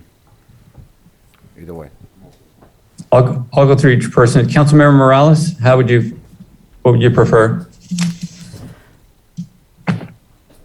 I'm open to either at the pleasure of the council. My only request is Saturday. Okay. Councilmember Burns? Thank you, Mayor. I would absolutely prefer a special meeting that gets well announced. What Mr. B spoke about is exactly what happened on Sarah Vista. It was an unintended consequence, and Sarah Vista had been on the radar, no pun intended, for a number of years prior to this council. And I think we need to err on the side of public safety. I did see a couple of stop sign violations while I happened to be parked out there that day. And I also think it'd be very important for our police department to weigh in on this process. I've heard a concern that maybe the reason they would be removed would be because they're going to slow the emergency services down. So far, I've not heard any of those kind of complaints at all. I've not received any complaints from residents, and I'm not asking for them.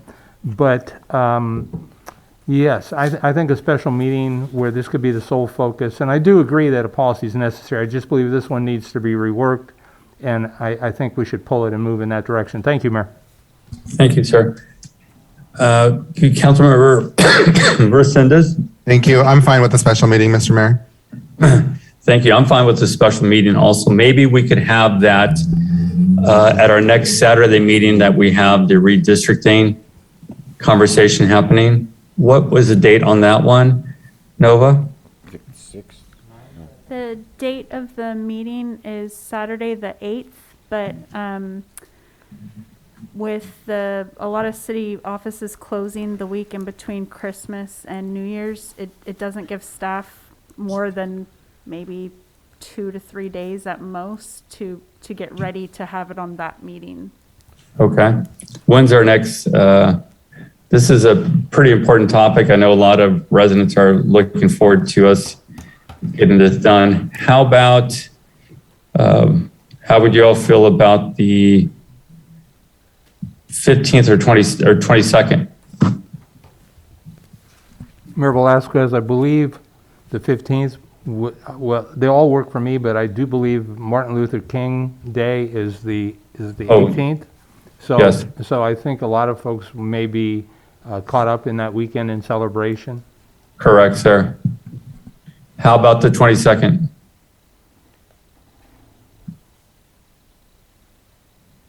That will work for me, sir. Would that work for the rest of the council? I'm good. Yes. Yes. Okay.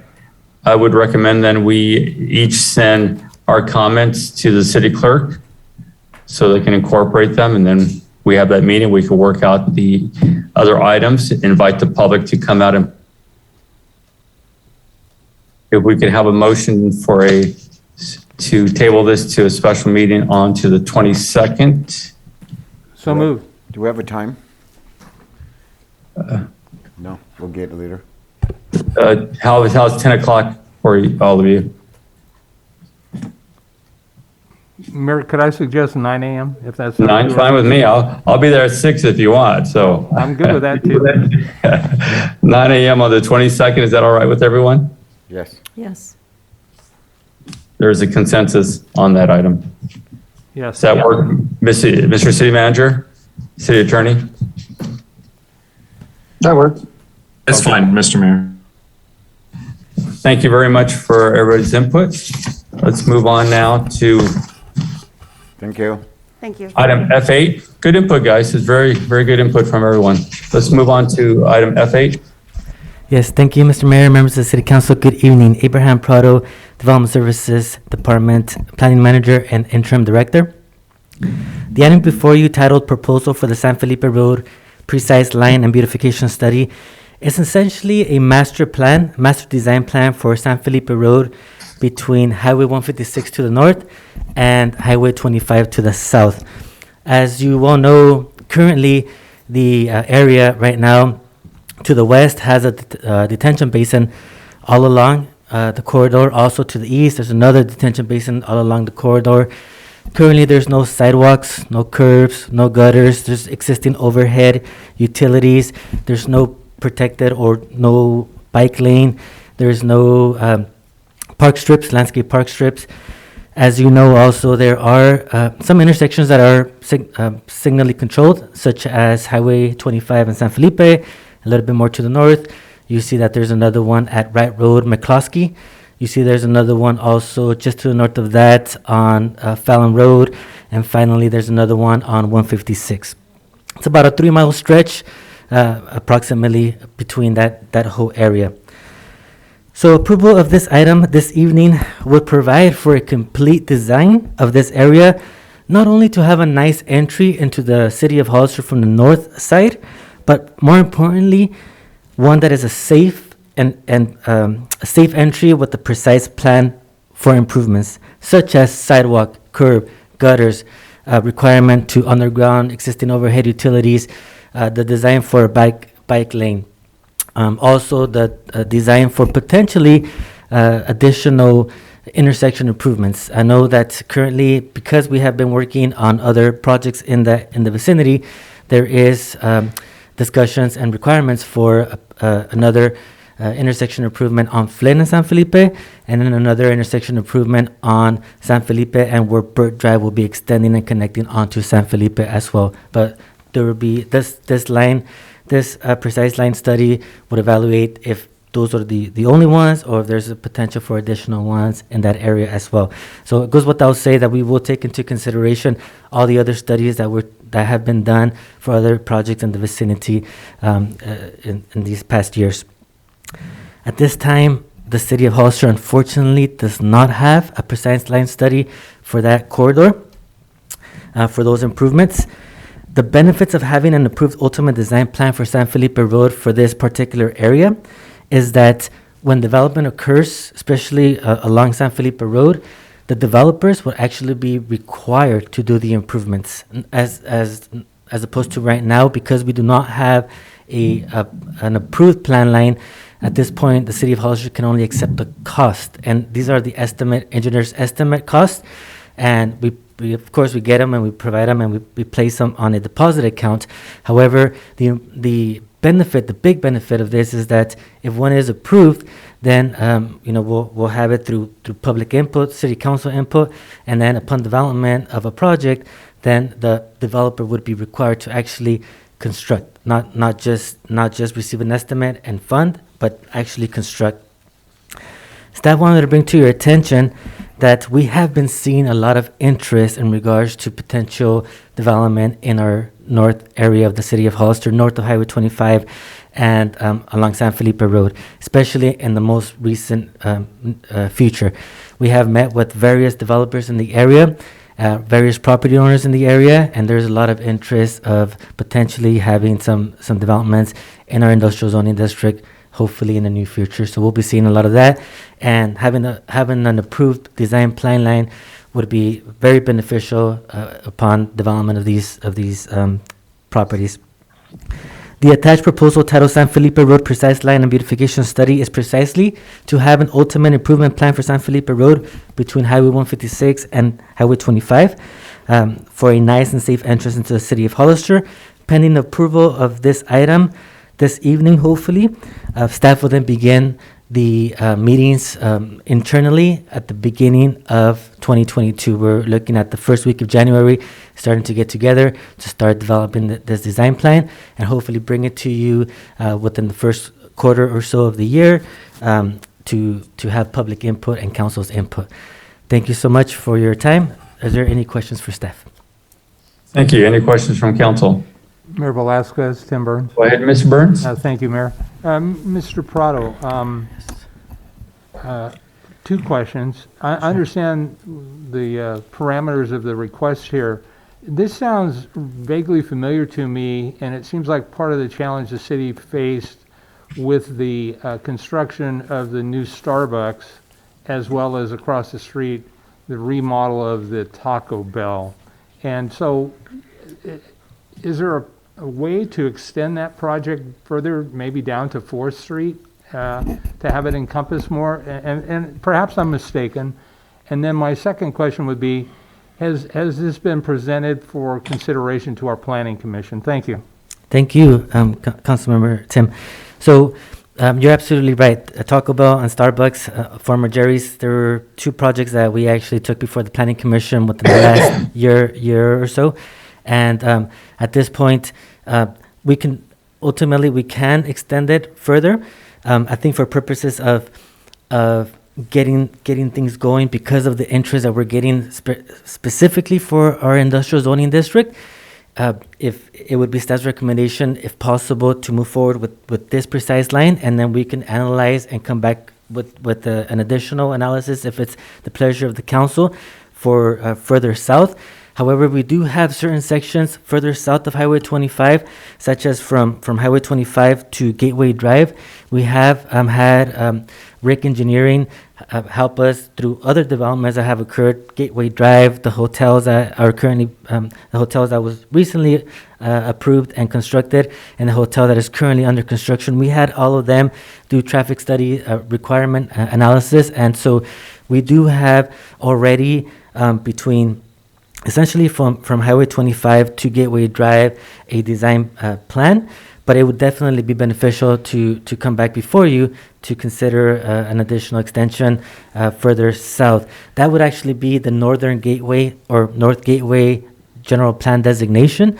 What we're looking at tonight is partially the North Gateway from Highway 25 to McCloskey, and from McCloskey onward industrial, which is really the where we're getting the most inquiries about, especially in a recent future, probably approximately from a year ago or so. So to answer your question, Councilman Tim, absolutely we can extend it. Staff's recommendation would be to hopefully focus on this plan line and come back to it. And in regards to has this project been presented to our planning commission? Not this per se. We have Planning Commission has seen all of the projects that have come before them. They're the ones that have taken action, but this actual plan lane has not been presented to them. However, we would be more than happy to bring it back to them as well in January. Ultimately, they would be the ones, they would be able to look at it and provide comment to it, as you know.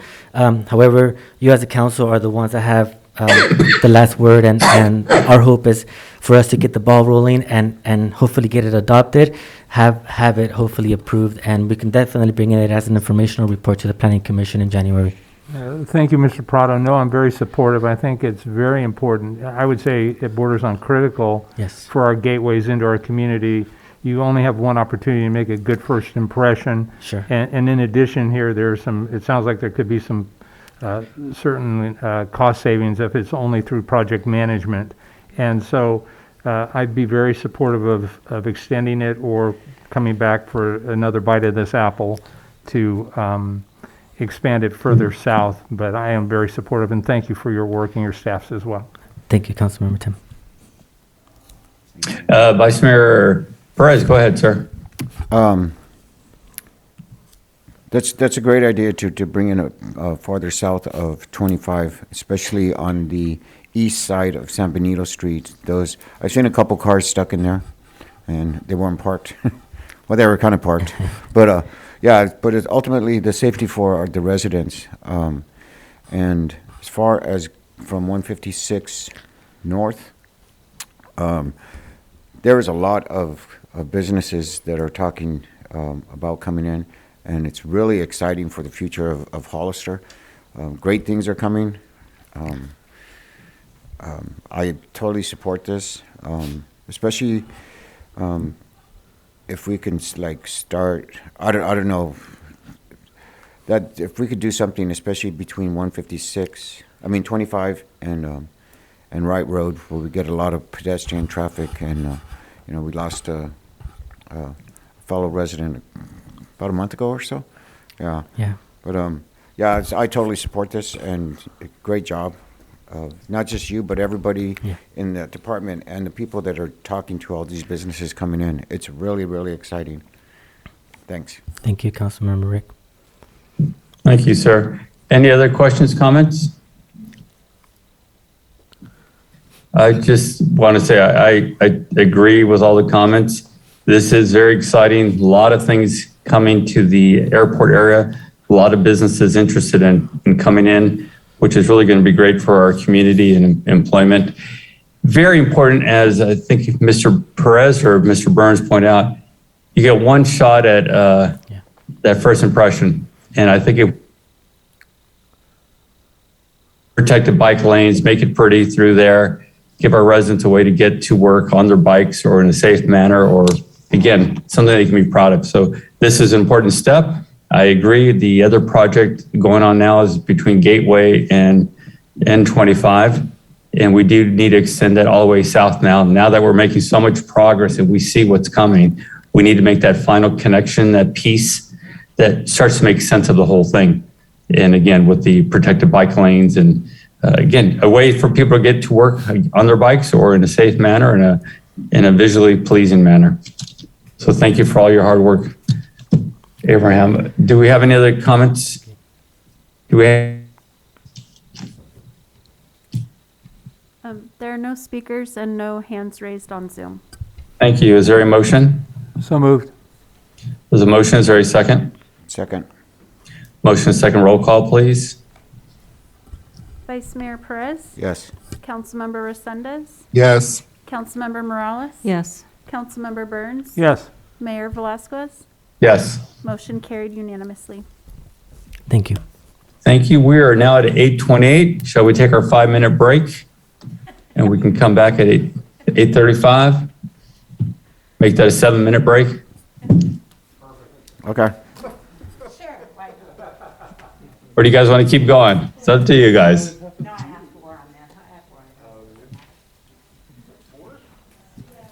Did I hear we go ahead and take a 5-minute break, everyone? I'd like a break. I think All right, so. everybody's moving around. Good. Let's take that 5-minute break.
The item before you is resolution number 221-240, and it's a resolution of the City Council of the City of Hollister approving an application for the Clean California Local Grant Program. And staff is recommending 2 site projects. The first location is at the north side of the River Park Trail. And through the combination of adding beautification measures and art in public spaces, along with a removal of little projects, the effort will enhance our community and improve space for walking and recreation. Staff did meet with Mark, acting engineer, and the project that his staff is working on, the North Gate beautification project. We are working on connecting the 2 projects together.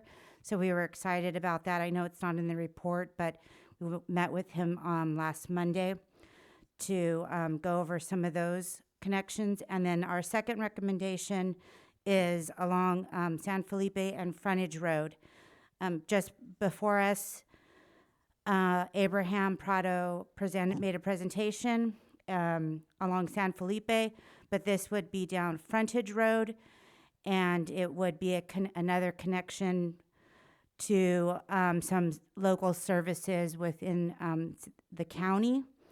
And so staff is recommending that we work with the County of San Benito in applying for this grant and partnering with them. And we would also like to pursue the hiring of a grant writer and looking for council's approval. Are there any questions? Thank you. Any questions from council? Mayor Velazquez, Tim Burns. Go ahead, sir. Thank you. So I just want to be clear that, do I understand correctly that we've already been awarded and we're going to receive almost $2 million in a grant? So this grant, we're requesting to apply for the Clean California Local Grant Program. It is through Caltrans, and this is the River Park Trail is one of them. So it extends. It will be an extension to the River Park Trail, and then the second one, since we're already applying for the grant, we were approached by the county to see if we'd like to work on Frontage Road for pedestrian bike lanes. So that would be the second application that we're looking into. There's a maximum grant of $5 million, and each project, if awarded, it could be at least $2 million each. Okay, just the language was a bit confusing to me. I was all ready to celebrate, but.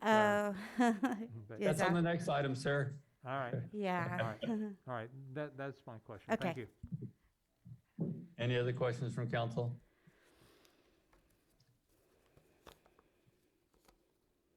You mentioned No other question? Oh, go ahead. Go ahead. Councilmember Morales, did you have a question? I think it was Councilmember, I'm sorry, Vice Mayor. Vice Mayor Perez? I saw somebody moving back there. Yeah, that was me. You said something about hiring a grant writer. What does that cost? Working with Kimley Horn, we got an estimate, and it would be anywhere between $10,000 to $14,000 for a grant writer. Thank you. Thank you. Do we have any speaker cards? There are no speaker cards, and there's no hands raised on Zoom. Thank you very much. Thank you for the presentation, Tina. Great job. Thank you. Is there a motion? So moved. There's a motion. Is there a second? Second. Motion and a second. Roll call vote, please. Vice Mayor Perez? Yes. Councilmember Resendez? Yes. Councilmember Morales? Yes. Councilmember Burns? Yes. Mayor Velazquez? Yes. Motion carries unanimously. Thank you. Excuse me, Mayor, before we get on to the next one, I have to recuse myself because I live within 500 feet of that project, so I turned it over to Mr. Prado and Tina Garza to run this item in my absence. Thank you, sir. Mr. Burns, you can celebrate now, okay? Woohoo! Thank you, sir. We're going to now speak on F10. Go ahead, Tina. Good evening, Mayor Velazquez and Council. Resolution before you is 2021-241, and this is where we can if accepted, I should say, where we can celebrate. The city was awarded a Prop 68 grant from the California State Department of Parks and Recreation for a brand new park over at Fire Station 2, that's the adjacent property to Fire Station 2. And it's a $1,826,125,000 grant, if I said that right, because I'm so nervous. Thank you. And so we're just looking for acceptance of this grant. Okay. Do we have any comments from council? Mr. Mayor. Go ahead, sir. Thank you. Tina, I remember when you first had a meeting over at the firehouse, and I think Mary Paxton was there. It's been a long time coming. Congratulations. It's nice to see all your hard work come to fruition. You have been killing it. You deserve all the praise, and we're so appreciative of you. Thank you so much for your hard work. Thank you. Absolutely. Any other comments from council members? Pickleball court, yay. Where's Henry? Mayor Velazquez, Tim Burns. Go ahead, Mr. Burns. So I'm just wondering, is there a way to maybe put this out so that the community knows about this? I mean, yeah, if they read the council agenda, they'll understand it. But I think that this just, again, is a classic example of city staff. They're not looking for attaboys and attagirls. They simply are looking for respect and support. But I do think that this is worthy of some sort of a press release or something of that magnitude, because again, this is city staff making our community better for us as residents. Thank you.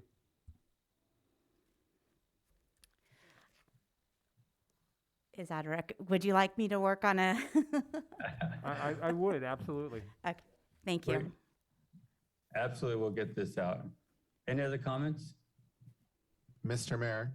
Go ahead, sir. How soon before we get it started, and when do you think that it would be completed? We just received an email today. It was probably around 5 o'clock that it came in. And I forwarded it to Abraham. So Abraham and I talked about meeting and going over and discussing our next steps. There is a mandatory webinar that we need to attend January 18th, 2022.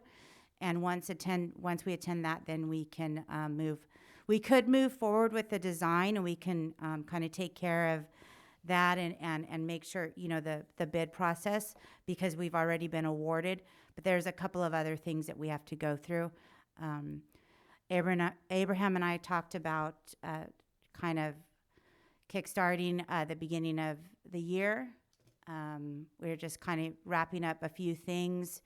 As you guys heard earlier, we will take the next week off, and then January 3rd we'll hit the floor running, so to speak.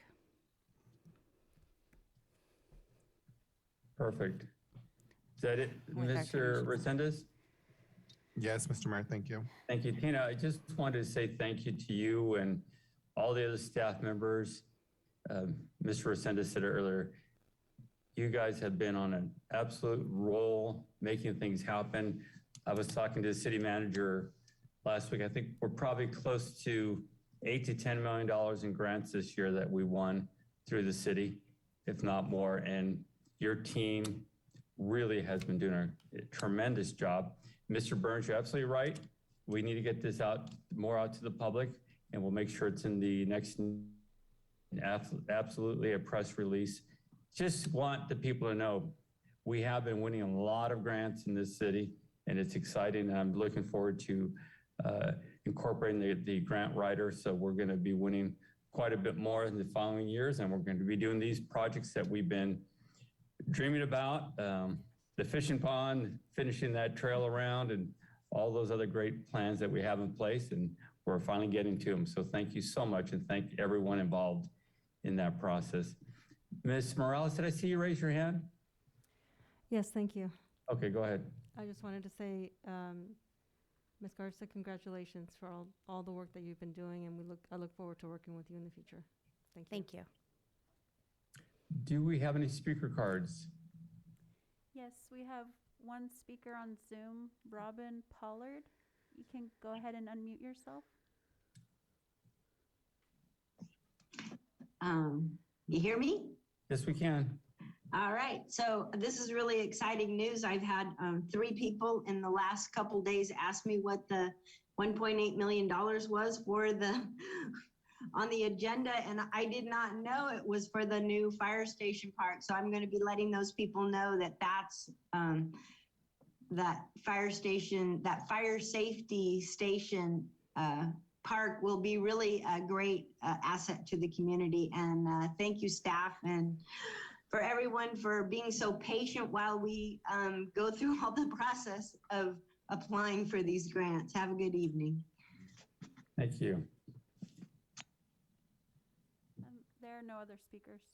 Thank you. Is there a motion to accept this grant? So moved. There's a motion. Is there a second? Second. There's a motion and a second. Roll call, please.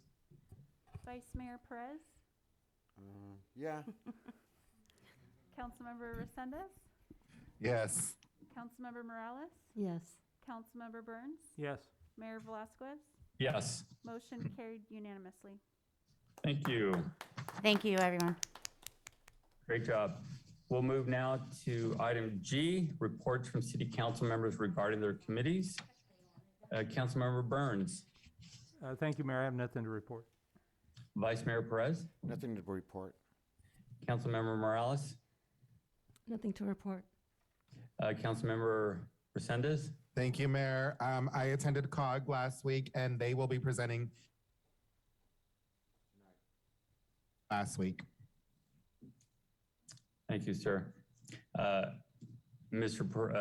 Resendez covered the item. The arena numbers are a very important issue. I do want to say that the entire COG board was not happy about the numbers that are being handed down by the state.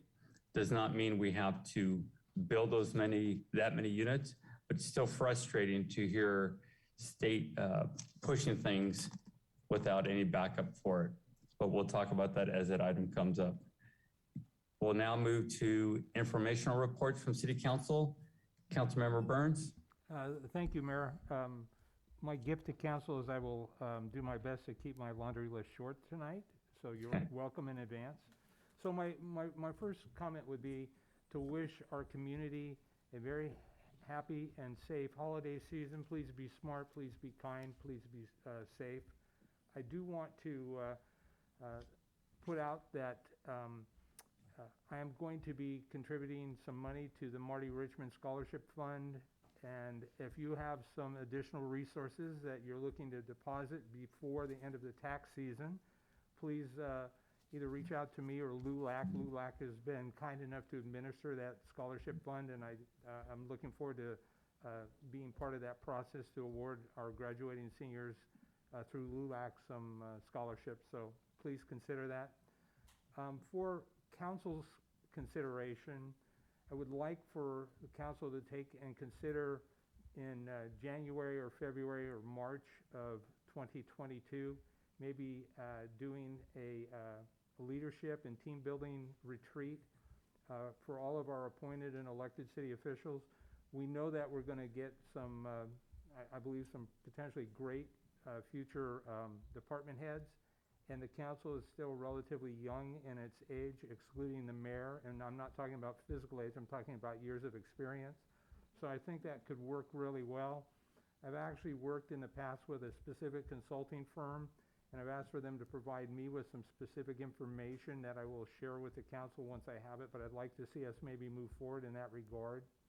I did talk a little bit about my experience on Highland and the speed issue, and we talked a lot about that, so I look forward to working with staff to really create a dynamic policy that will work for all parties involved. I had an opportunity via Zoom to attend the 150-year anniversary committee meeting. I will say, first of all, thank you to all those members of our community that are committed and dedicated and chose to do that on their own time. They are starting to gain some momentum, and I look forward to seeing their good work as it moves forward. I did want to talk for a moment. I'm still concerned about the fact that apparently we don't have covers for our parklets, and next week, as I understand it, beginning tomorrow, we're going to see some significant rain. And those things, if they're not water prevented or rain prevented construction, they seem kind of like they're useless at this point more than we'd like for them to be. And finally, I did want to bring up two things. First of all, I've learned something new in the last couple of weeks, and I would like for our council to consider maybe creating an assistant city manager position. I know Mr. Miller is Superman, but sometimes, he has that challenge that he can't be everywhere at all the times, and I think we could definitely benefit from assistant city manager when he's not available. I know in the past it may have been a department head, but I would like to see a new position to assist the city manager, and so I'd throw that out. And finally, Mr. Perez and I are coming to the end of our first year. It's going to be good to no longer be the freshman on council, but we've still got a lot to learn. And one of the things that I'd been part of that I failed at, quite candidly, was moving forward a term limit recommendation to council. And so I would like to volunteer to be part of that process. And Mr. Epperson, if you can hear me, I'm wondering, initially I thought to move forward a term limit recommendation would require a vote of the people, but since we're not a charter city, my thought is that it could be as simple as a simple majority of the council choosing to amend the existing ordinance that defines term limits. And so I'm hoping you might have some comments on that. And with that, I will conclude my comments for today. Thank you. Thank you, sir. Vice Mayor Perez. Yeah, I'd like to reiterate some of his things. One is, first of all, for the community, this is a holiday season. Please drive careful. Call Uber. Call somebody. It's like, call a taxi. There's people that care about you. They want you to come home. We've lost a lot of people this year. Grace Baldwin, she is a local senior graduating this year, and she is doing her senior project, and she was trying to make it tonight, but she's working. But she's doing her project is to do some planters for the downtown, and so I just want to know, and I've already talked with Tina and Brett, that if you guys can get together and talk about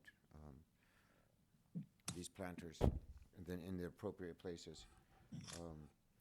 Also, the parklets and their coverings on that also. Another question. So I've noticed that we have pictures of council and the city manager and city clerk in various city buildings.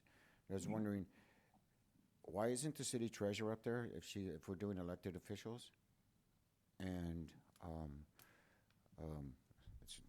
it's not that I don't like seeing your face, Brett or Christine, but why are we putting up higher contracted employees up there instead of just elected officials?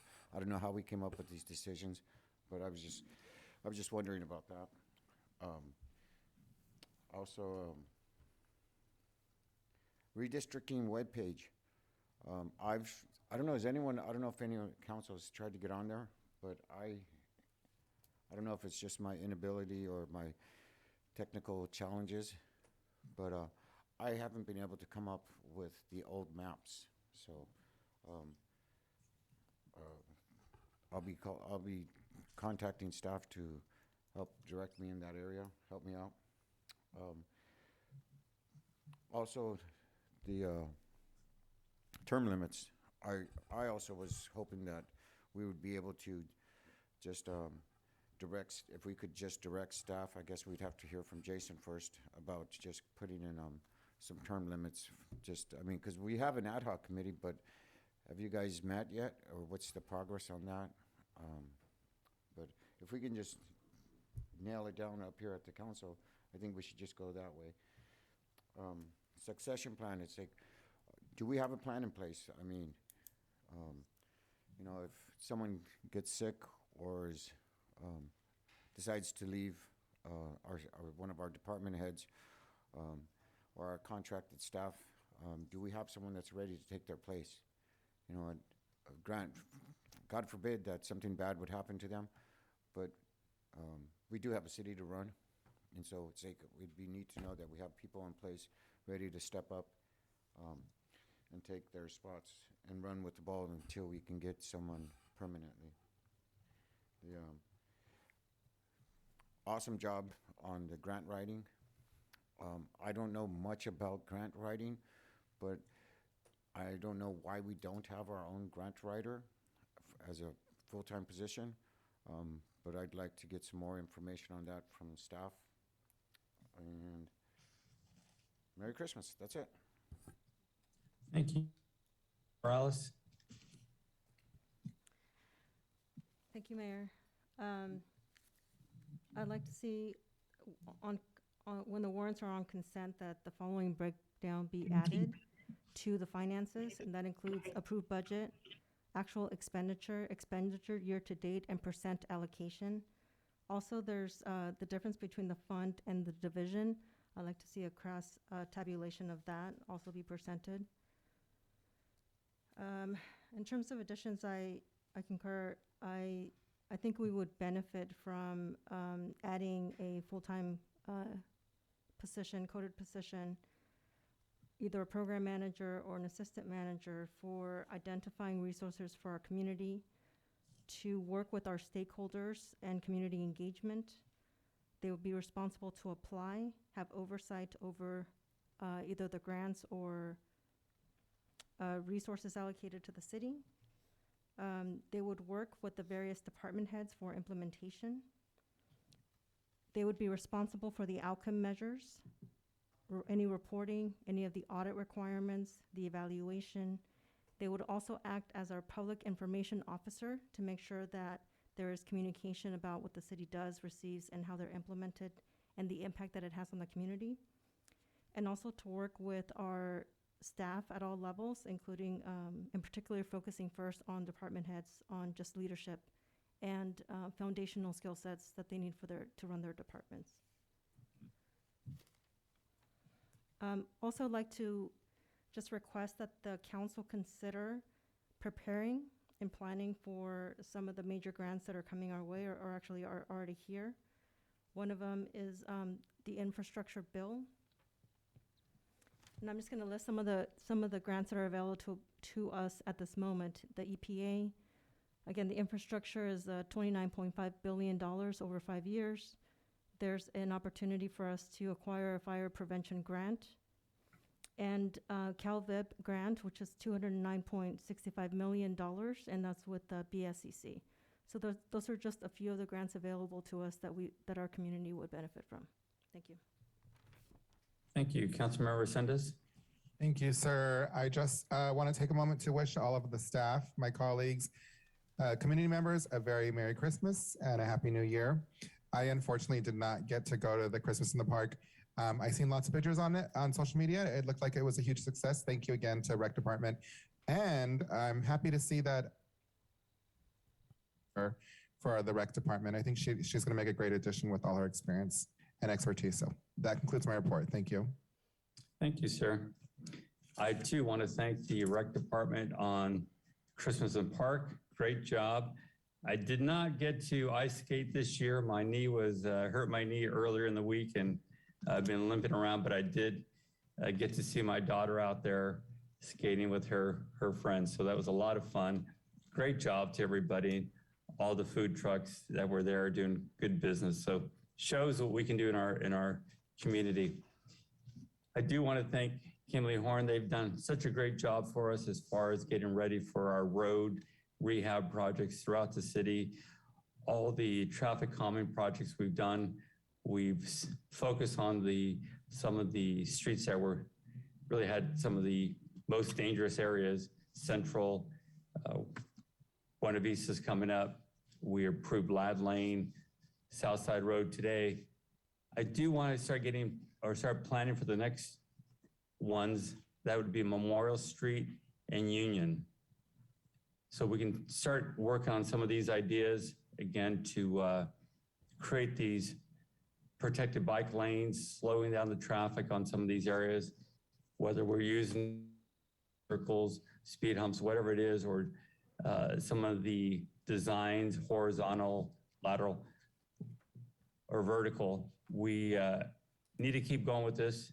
It makes a big difference, especially with Memorial, knowing that it's going to be extended. We need to incorporate the designs into anything that happens anymore in our city, so it's there out of the gate in a design that makes a lot more sense. We don't want to go back and have to figure something out later that's going to cost us and the residents much more money to keep them safe. So I'm excited about everything going on. I want to thank everybody for this year. We had just awesome this year. Staff, incredible work getting all that grants that you did, and city manager for leading the team. Really impressive job this year to everybody. Looking forward to our meeting, our planning meetings. Mr. Burns, as you pointed out early in the year, team meetings. So we have a common vision. We can stay focused as we did this year. We see the results of that. To the public, please be safe. Have a very Merry Christmas. Have a Happy New Year. Spend time with your family and enjoy your city. Thank you, everyone. City Manager. Thank you. I think you kind of led off with the first thing I was going to ask for consensus was, but it sounds like everybody is for having a leadership guidance meeting. So we will work with Councilmember Burns to try to get a contact of somebody and we'll get that going.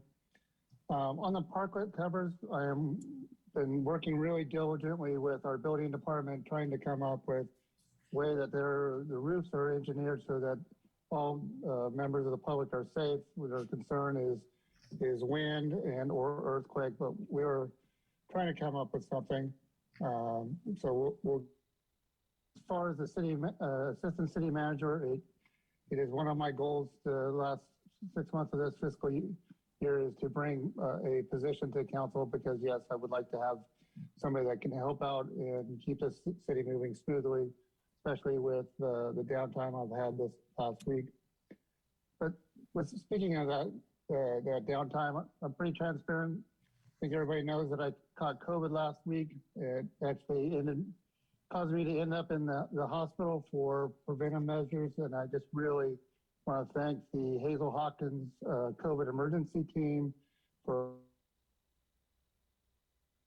in an amazing amount of time, and the staff that just took care of me for the 2 days that I was there. I just really want to thank them immensely. And then to the council, to the staff, and to our citizens. This last year, we've gone through another crazy COVID year, but I'm just so thrilled and proud of everyone, how we keep moving the city forward, and we just need to continue it because we have a great community, and I really appreciate everybody and hope everybody has a great holidays and gets well rested up during this holiday period, and we'll come out with a new year doing great stuff once again. Thank you. Thank you, sir. City Attorney. Thank you, Mr. Mayor. My only comment is to respond briefly to the question by Council Members Burns and Perez regarding about adopting term limits for the council. So I'll look into different options available to the city for that type of reform and provide something back to you on that matter at a future date. That's all I have, Mr. Mayor. Thank you. Chief.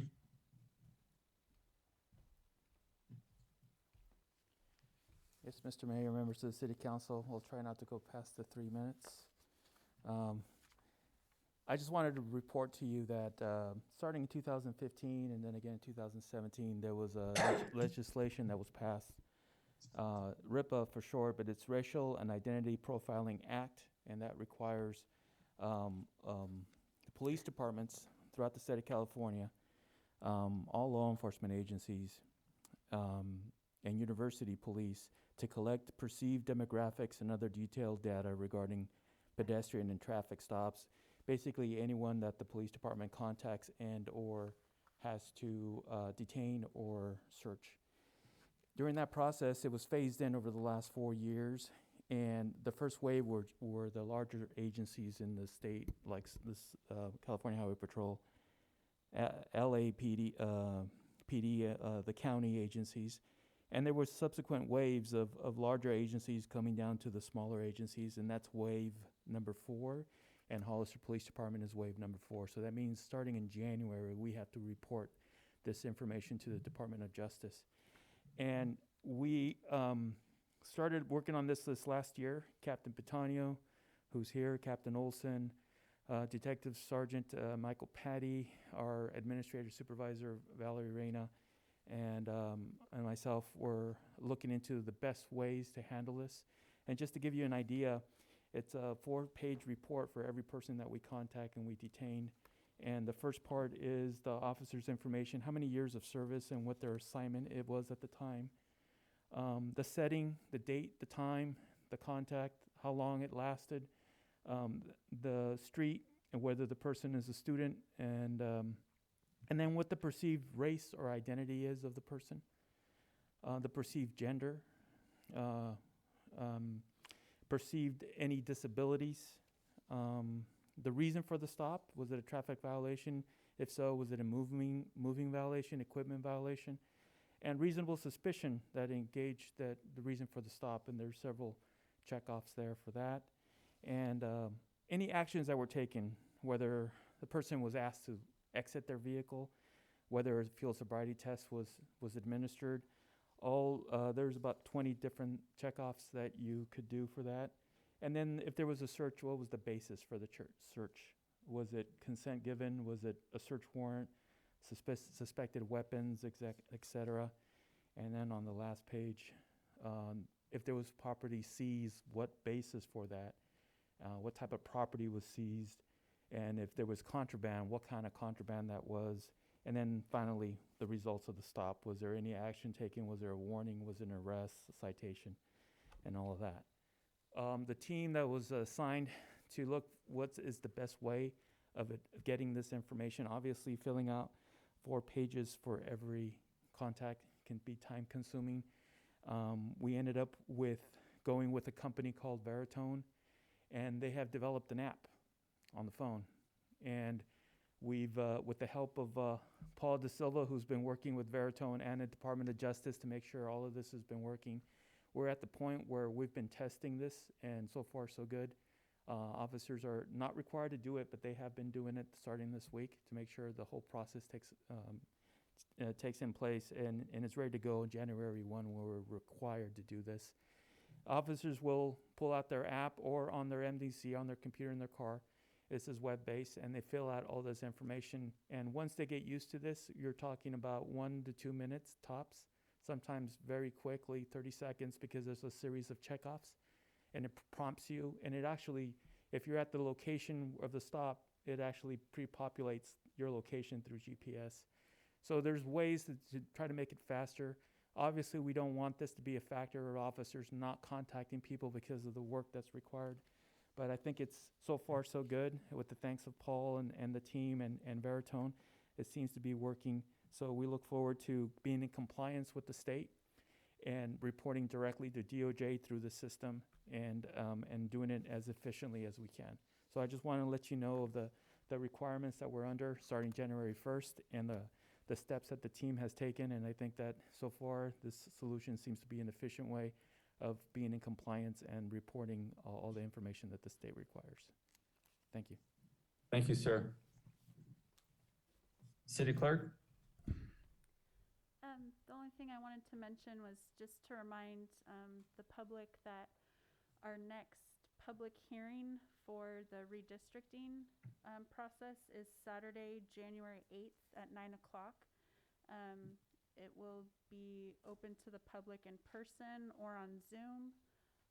We do have that redistricting page where you can give your input there, and if anyone needs assistance on using that page, the clerk's office will do our best to assist anyone who needs help with that. Just send us an email, and I think our email's on the redistricting page to contact us. And that's all. Thanks. Thank you. We'll now move to item G3.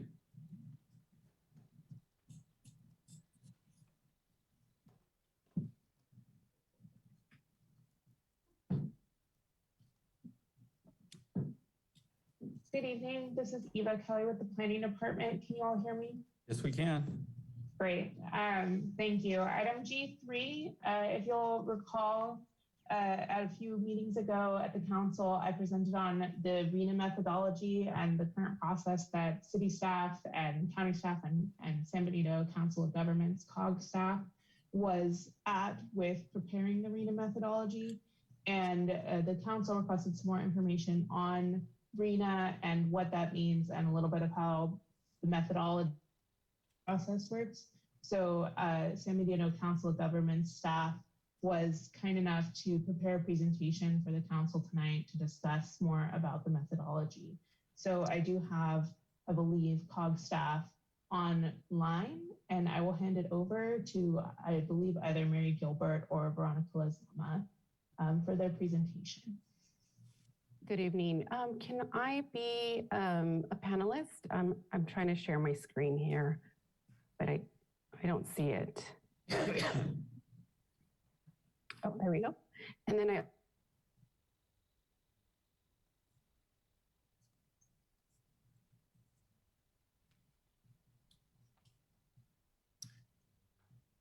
Veronica, you are on mute.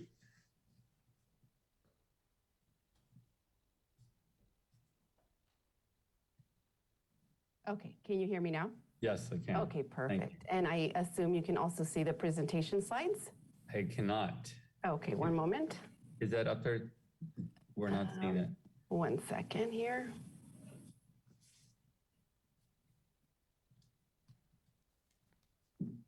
Thank you for your patience. Okay. There we go. Okay, perfect. Thank Great. you. Thank you. So good council members and members of the public. Veronica Lazama, Senior Transportation Planner for the Council of San Benito County Governments, also referred to as COG. We appreciate the opportunity to present the draft six-cycle regional housing needs allocation, also known as RENA, for the council's input this evening. So for this presentation, we will be defining the RENA. We will then go over the role of the state, the region, and local government agencies responsible for its implementation. The board will also receive an overview of the RENA timeline, the statutory requirements of the six-cycle RENA, answer any questions that the council may have. So since 1969, the state of California housing law has required that all local cities and counties plan to meet the housing needs of their community. This state mandate is called the Regional Housing Needs Allocation, or RENA for short. Specifically, the California Department of Housing and Community Development, HCD, is the agency responsible for identifying the specific number of housing units for which the region must plan for. Currently, COG is working on developing the six-cycle RENA, which covers an 8-year planning period between the years 2023 to 2031. For this cycle, the state's allocation to the San Benito region is 5,005 housing units for the 8-year planning period. It's also important to note that local cities and counties are not required to build these units. However, they do need to lay the groundwork by having the proper zoning to streamline the process. So what is the role of the state, regional, and local governments in the RENA process? As noted, the state's primary role is to identify the total number of homes each region in California must plan for. The role of the regional government, in this case, the COG, is to allocate a share of that number to the cities of Hollister, and the County of San Benito based on a COG developed methodology with the input from those local agencies. The cities and county must then update their respective housing element and general plan as well as zoning to show how it plans to accommodate its share of the regional housing need. And for the public's benefit, the Council of Governments is a policy board responsible for adopting the RENA in San Benito County. The board is comprised of 2 representatives from the County Board of Supervisors, 2 members from the Hollister City Council, and 1 from the San Juan Bautista City Council. Local government agencies ensures that all jurisdictions have a seat at the table when discussing RENA. In addition, it's also important to highlight that thus far, the Council of Governments has held 2 RENA planning meetings with the staffs of the county and 2 cities. And those conversations have not concluded. COG is committed to continuing our collaborative efforts with the local jurisdictional staff. In addition, COG staff presented to the County Board of Supervisors last week and is also scheduled to present to the San Juan Bautista City Council tomorrow night. And we look forward to hearing from all of our local government agencies on the 6th cycle RENA. And before going into the RENA draft allocations, I wanted to briefly go over the timeline. So in late September of this year, HCD presented COG with its RENA number. During the months of October through December and into January, COG staff will be continuing those conversations with local agency staff on the draft RENA numbers. Last Thursday, the COG board provided some initial feedback on the draft RENA methodology options, which again will be presented momentarily. The COG board also directed staff to encourage the cities of Hollister, San Juan Bautista, and the county to write a letter of concern to HCD 2005 RENA allocation number. The COG board is scheduled to have a special meeting on January 11th to continue its conversation on the RENA. Then at their January 20th meeting, the board will then hold a public hearing, approve the preferred RENA methodology, and authorize staff to submit that to HCD for input. During this time, local jurisdictions may appeal their allocation number to the COG board. If there are no appeals, then the COG board will then release the draft RENA for public comment sometime in either March or April. And upon closing of the public comment, agencies will have up until December 2023 to update their housing element to reflect the RENA allocation. So at this time, I would like to go ahead and turn it over to Beth Jarris, Program Director at PBR, who will be going over the statutory requirements of RENA and draft methodology options for your input. Thank you. Thank you. This is Beth. Can you hear me okay? Yes, we can, Beth. Okay. Thank you. So there are 5 primary statutory objectives to the regional housing needs process. To be respectful of your time, I won't read the statute word for word. Objective 1 is to increase the mix of housing types in an equitable manner, and you'll note that equity is a key to objective 1. Objective 2 is to promote infill development and socioeconomic equity. Again, we see equity as a key objective. Next slide, please. Objective 3 is to improve jobs housing balance, and that's both in terms of the total jobs housing balance and also ensuring that there's lower income housing in close proximity to lower income jobs. Objective 4 is to allocate more lower income housing to jurisdictions that have historically had less lower income housing. That phrase, affirmatively furthering fair housing, basically means that areas that have historically had less lower income housing need to add more and need to address any historical segregation or inequality. Next slide, please. There are also 13 factors that COGS should consider. So when HCD presents this information, they note that no region has incorporated all of these factors in their methodology, but they may and should consider any that are important to their region. And those include the jobs housing relationships, opportunities and constraints to development, and statute is very particular about which opportunities and constraints may be considered and which may not. 3 is maximizing transit and transportation infrastructure, directing growth toward incorporated areas, loss of assisted units, high housing cost burdens, overcrowding, farm worker housing needs of college students and those experiencing homelessness, loss of units during an emergency, SB 375 greenhouse gas reduction targets or other factors as determined by the COG. Next slide, please. And note that in the fifth cycle, the regional housing needs determination for the region was 2,194 units, which you see at the very bottom part of the screen there. And the allocation across sections is in that far left column. So 1,316 units allocated to the city of Hollister out of that 2,194. And also the middle column shows the total number of permits that were issued over that same period of time.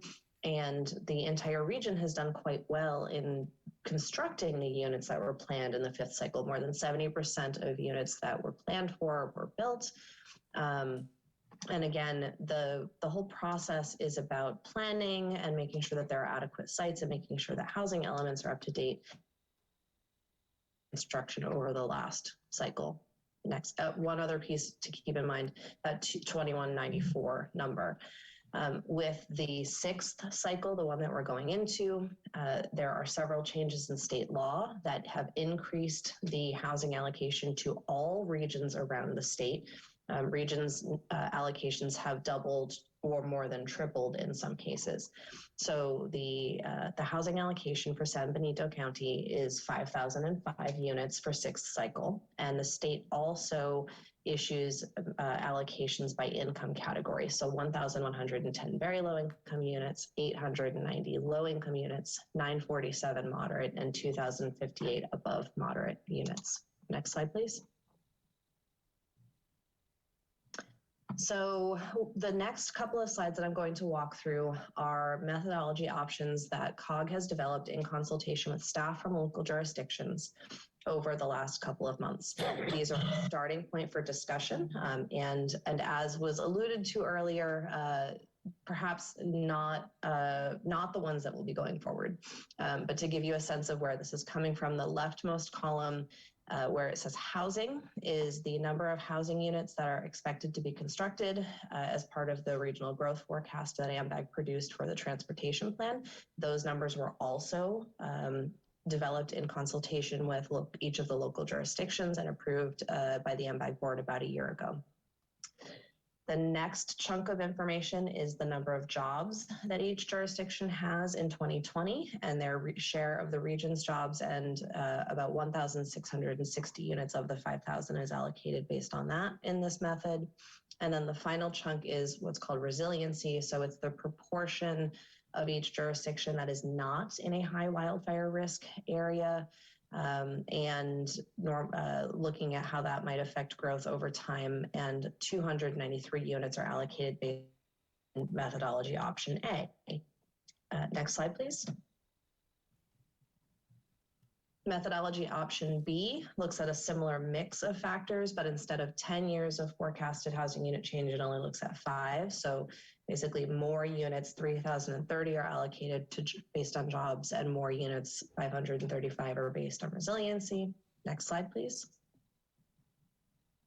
And the final slide makes that change in terms of the forecast and then also shifts the balance between jobs and resiliency. So more units are based on quite quickly, and that's because in the next slide, you'll see all 3 of them lined up side by side, showing a range of allocations, putting more units into the city of Hollister as you go through the options. So option A has the fewest units in Hollister, and option C has the most. And with that, I will turn it back over to Veronica. Great, thank you so much, Beth. With that, we'll go ahead and open it up for council questions. Thank you. Any questions from council? Mayor Velasquez, Tim Burns. We can take down that the screen there so we can. Sure. There we go. Thank you. Go ahead. Who was speaking? Tim Burns, Mayor. Go ahead, Mr. Burns. Thank you, Mayor. If I understood things correctly, these are allocations, but there is no expectation that we actually have to hit the number. Did I hear that correctly? That is correct, yes. Okay, and so as long as we have a plan in place if we don't hit numbers, are there any consequences for not meeting the commitment or the allocation?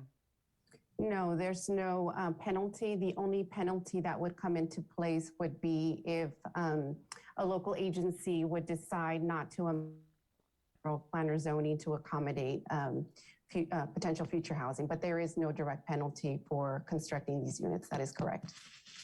And I may be getting a little too far into the weeds, but under one of the numbers for different housing consideration, one was farm worker housing, and is there an opportunity to collaborate with the public and private sectors on some of these? So, for example, I know that they've done some amazing farm labor housing in Spreckles, and I don't know, without the private sector involved, that would not have happened, and there was a firm commitment, and I know Monterey County's done some amazing things.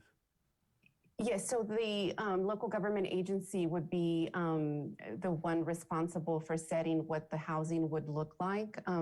COG is only responsible for identifying the number of units, but that's up to the discretion of the city of Hollister. Is that correct, Beth? Yes, so if in the public-private partnership, a site could be identified and included in the housing element, then yes, that could be included toward completing your housing element. And then, although there are no penalties for not building, the state does track whether or not jurisdictions are building. And so if there was a project, a public-private project that went forward to build farm worker housing, the city of Hollister could take credit for that as well. Great, thank you. I guess my other questions and comments are probably more directed towards either Mr. Prado or Mayor Velasquez, knowing your experience and participation. And so I know we're doing a general plan update now, and I guess my question is, will the housing element in the general plan update address these issues and concerns in a proactive way? Councilmember Tim, would you like is it okay for me to answer it now? Yes, please. Thank you. Mr. Mayor, members of the City Council, Councilmember Tim, the City of Hollister is going through an update of the general plan at this time, updating all of its elements. We're updating our land use, transportation, all of the different elements. Housing element is one of the elements within the general plan. As Veronica was stating, the current housing element that we have was an 8-year cycle from 2005 to 2023. And so at this point, we have a certified housing element. And so with this, the housing element that we're going to be updating, it's going to be actually separately from our general plan update, but we are going to be working on updating the housing element.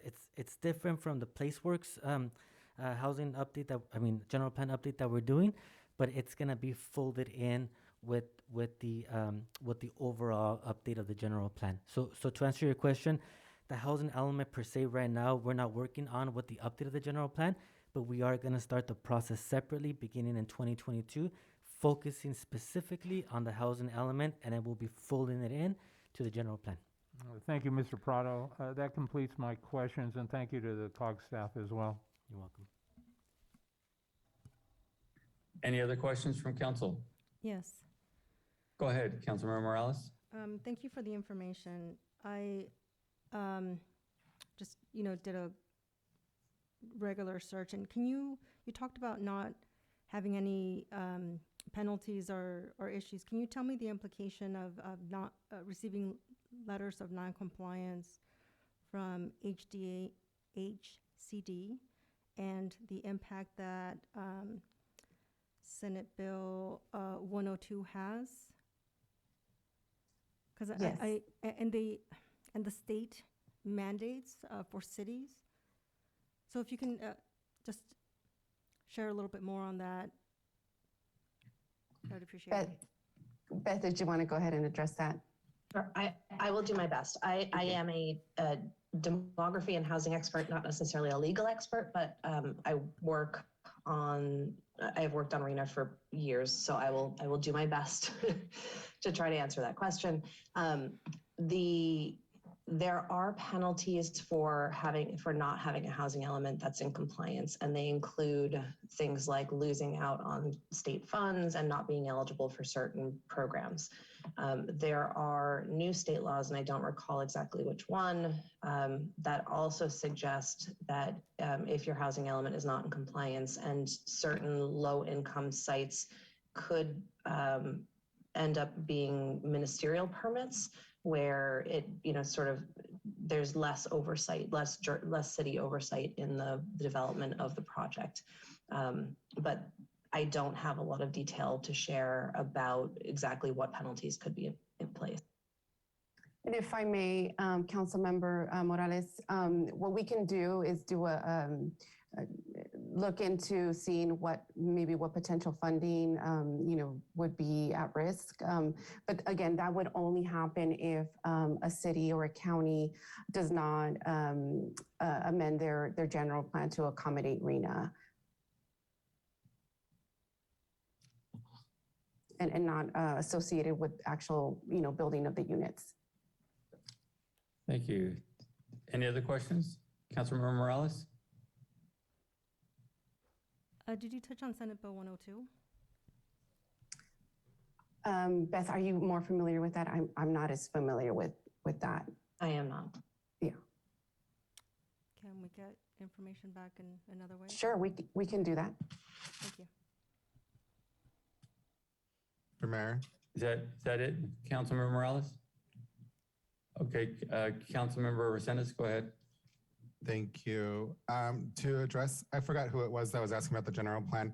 I believe, Mr. Prado, that we are asking, the general plan committee is saying that we want higher density in downtown. So I think it would address the RENA numbers if we were to allow that.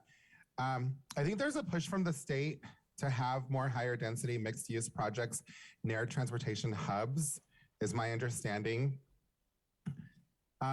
Even not required to build out, I just want to point out that we almost met the RENA numbers. Looking at that last report, we were very close to it. So even though we're not required to build it out, it does happen, and we're very close to meeting that.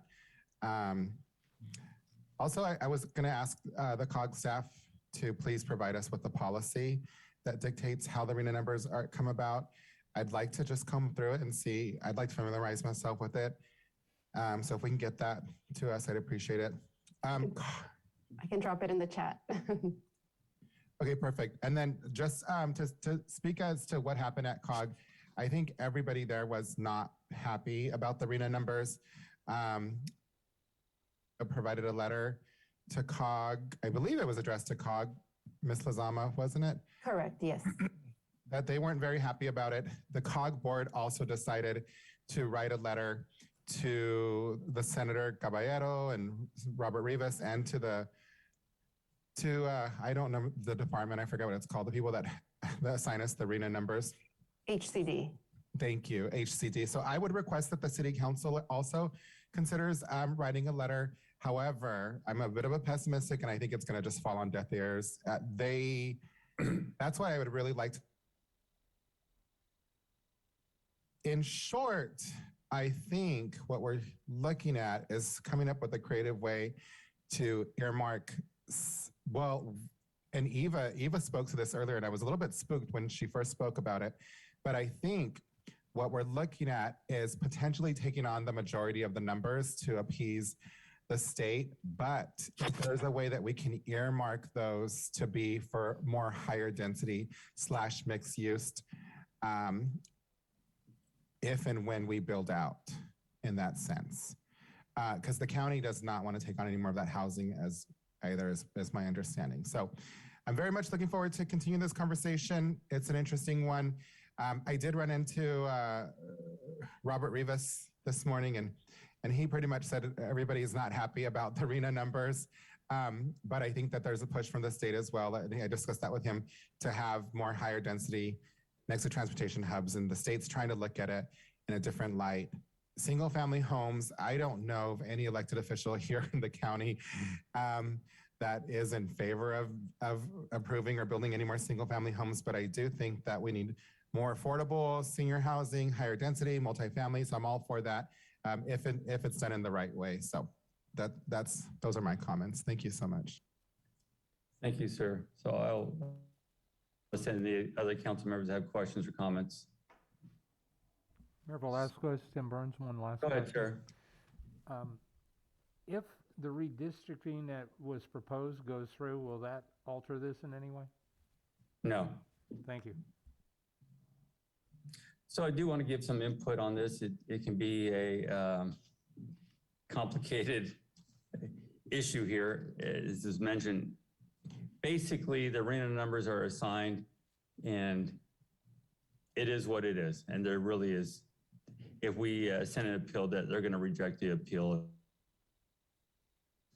The concerning part of this whole thing is these numbers have now doubled.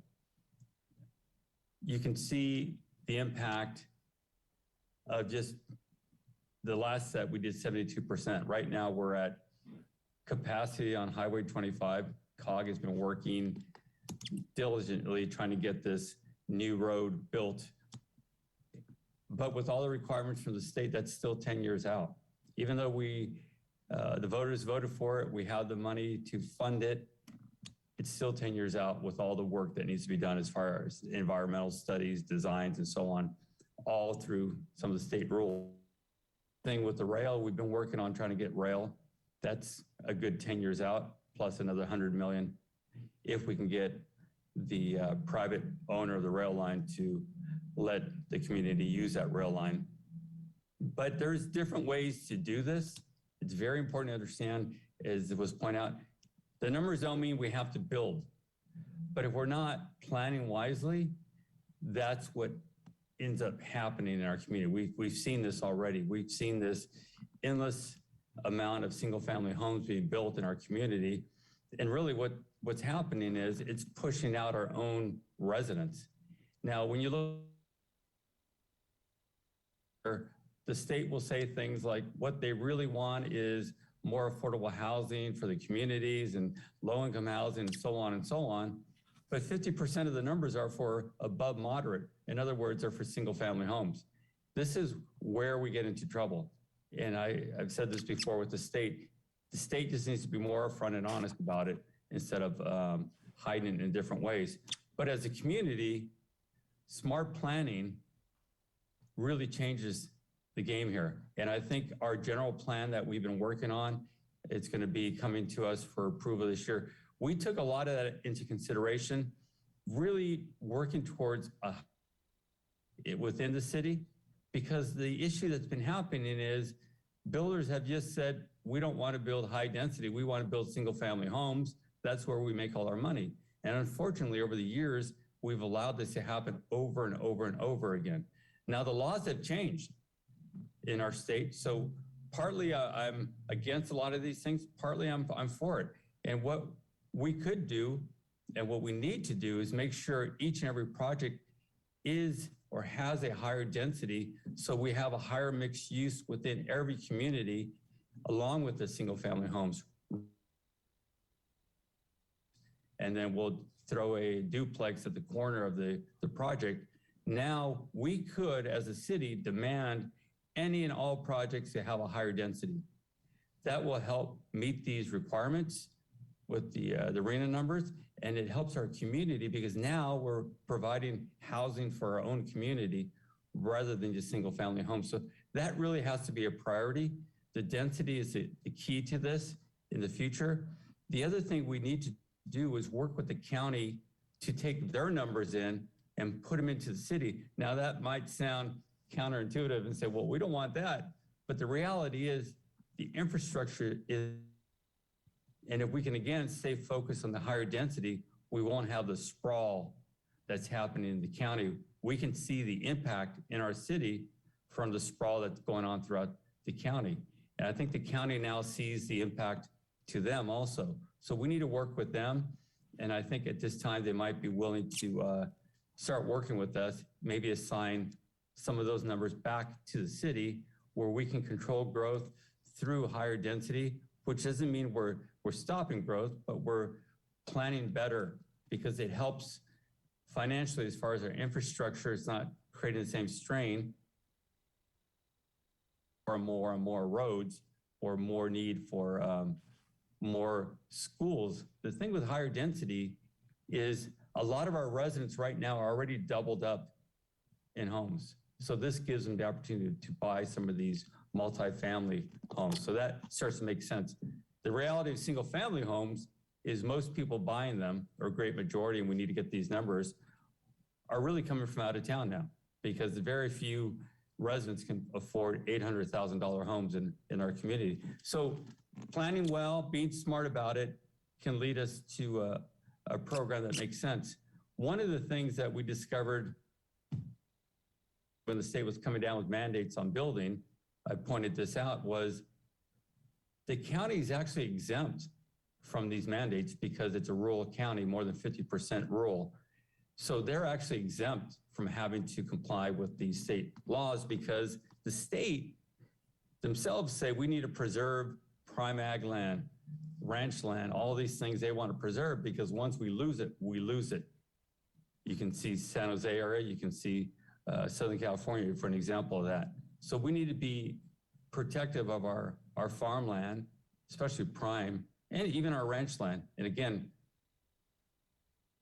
this is more transportation. This is what COG is all about. How do we get better transportation for our community to, as we said earlier, bike to work in a protected bike lane, better transportation buses going, taking people to work, fixing Highway 25, getting the rail lines going. We do this by concentrating our growth in an area rather than more sprawl. So we can do it. And Mr. Burns, you asked a great question about the farm worker housing in Spreckles and other areas. I actually have been involved with those projects. I've been touting them for quite a while to our community about what they are doing in Monterey County. My company to be working on all of those projects for farm worker housing. There are ways, great ways to do it. And there are ways that those could be done within the county. And this is where that partnership happens. And I think now, I see a partnership with the county where we're all understanding the impacts. What we can't afford any longer is growth that really we can't control. Our schools are can't accept any more students. We're beyond the numbers already. So good planning is important. I think it's important that we do send a letter to express our concerns, let them know our feelings, that what they're saying is it's just not right. Of course, at the end of the day, we're going to have to accept them, but we need to let them know that continue to punish communities like ours without the funding to build the new highways, without the funding to build the new schools, it's not fair and it's not right. If they want to have food on their tables, they need to protect the rural areas and make sure we can provide that and not lose the precious things that we do have in our community. So again, I know it's been hard on the staff and getting these RENA numbers. I'm sure they didn't want to bring them to us. When you double those numbers and in today's atmosphere of our community, of we can't take any more growth, it's a hard thing to do. But planning together, we can do well. Eva, you had mentioned this idea before about bringing in the numbers from the county to the city. I think we should, again, work on this as a community and really focus on working on getting projects done that provide housing for our community first. That's more the affordable. Again, the general plan will be adopting 20%, 15%, and then moving to 20% affordable. We have nothing right now, by the way, in the higher density. So we did plan for this. We do need to make some improvements to that plan, but we did see this coming. So I'm again, happy with all that we did, and I'm looking forward to working with all of you to keep planning wise like we've been doing in the last year. So those are my comments. Eva, did you have a comment? Your hand is raised. Yes, Mr. Mayor, if I might, I was just hoping to speak to actually Councilmember Resendez's a few of his points. Sure. Thank you. Councilmember Resendez, you were talking about bringing it in and keeping the higher density, and Mayor Velazquez, you also were speaking to it. And I just wanted to reiterate that in our current general plan update process, yes, the goal is to turn kind of the lower density areas that we have into more higher density areas for planning. And I think kind of the point that I was hoping to make at the previous council meeting is that even with what we've planned in our general plan, kind of medium density and high density areas, we still have quite a few low density areas that exist. And as we've planned our general plan update, we are probably set to go to meet these kind of lower half and half numbers that we're seeing with the RENA.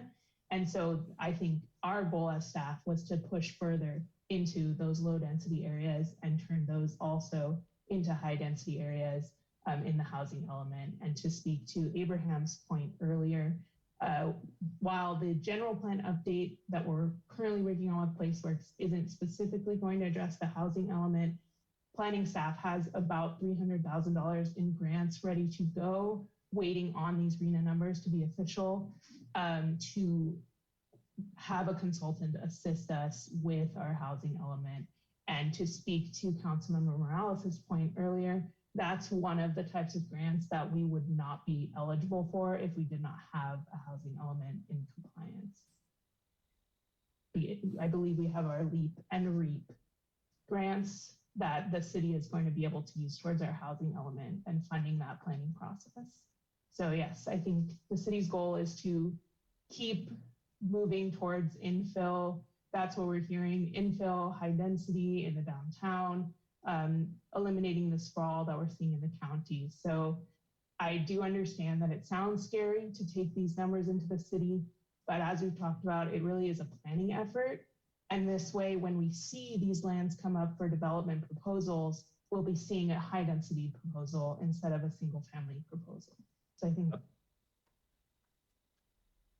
Exactly right. Veronica, did you have a comment? I see your hand up. Yeah, just one last comment. Yeah. The letter has been drafted, Mayor, and currently we're going to be sending that draft letter to our consultant and our legal counsel tomorrow. And once we get their input, we'll have the COG chair, yourself, go ahead and sign that, and we'll send it on its way to HCD and the elected officials over at the Assembly and Senate.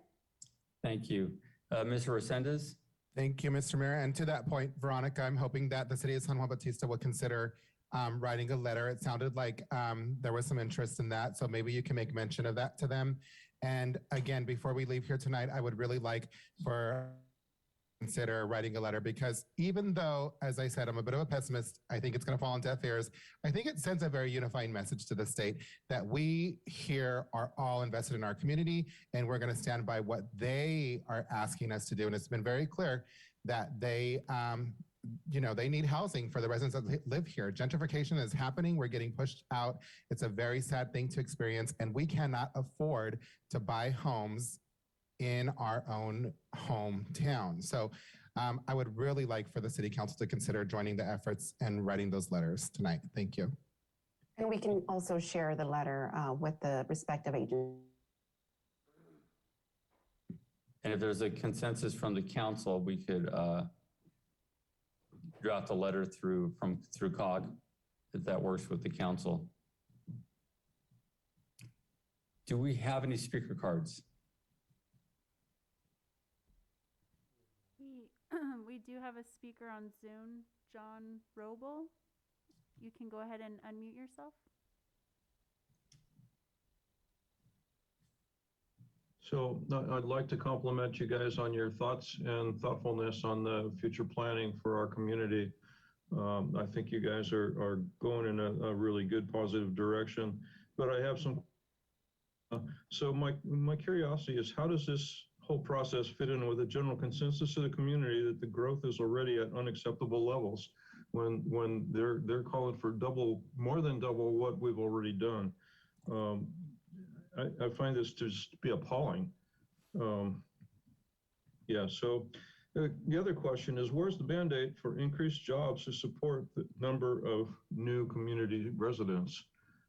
We can't have this many more people without this many more jobs. And certainly if we expect those jobs to be in San Jose, then where's the infrastructure that's going to support those people? Those jobs need to happen here, and that infrastructure, not only our travel ways, our schools, our water system, all of it. Where's the infrastructure going to come from to support this new influx of people based on this higher density residential growth in our community? So where's the support from the state to develop this additional infrastructure? And where's the pushback from our government and all of the governments of the state back to the state saying, we can't do this? I mean, I appreciate that we want to, but can we really do this? Is this something that we can just keep doing? I'm done. Thank you. Thank you, sir. Do we have any speakers? There are no more speakers on Zoom or in person. Thank you, and thank you for their comments. And I could say, and I do want to say, one of the great things we've done in this past year was really as a council, as I said earlier, we focus as a team. We do have many, many new jobs coming to the airport area as more industry is interested in our community. As we've shown, we have areas here that have the infrastructure. We can move quickly if they have the plans to are ready for submittal. So we're doing good on that front. It's unfortunate the state doesn't seem to care what we think. There are communities across the state that are getting to the point of suing the state over some of these mandates. But the key for us, again, as I said, is planning and working together as a community, understanding that we can't just keep doing the same things as was happening in the past. Just approving massive developments of single-family homes for a few to gain and the rest of us suffer is not the answer. So we are working on it through all the different agencies now, and it's good to see the shift on better planning, better focus. So the council, there was a comment about, is there a consensus to draft a letter as being drafted at COG and was drafted from the county to show our unhappiness about some of the mandates?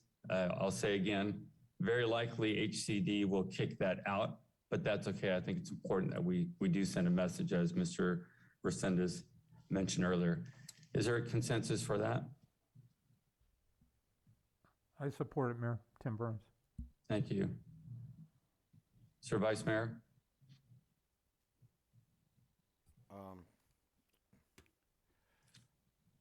Yeah, we can send that. Okay. Ms. Morales?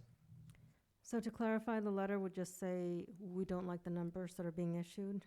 It'll address the concerns we have in the community, infrastructure issues, growth issues, gentrification, all the problems that we have, transportation, travel, roads. Just point out the problems we do have and the importance of our prime farmland and rangeland to a rural community. And we have to work with the state for better planning rather than just trying to force more growth. Again, do want to make clear, I know sometimes, and in the past, this has happened, where took these numbers, RENA numbers, and use this as a reason to approve more homes. It does not mean we have to approve these homes. It just means we have to have a set aside a plan in case it were to happen. So by better planning on our part and really pushing for the higher density, it really can work in our favor to, again, build a better community. So that's what the letter would be illustrating to HCD.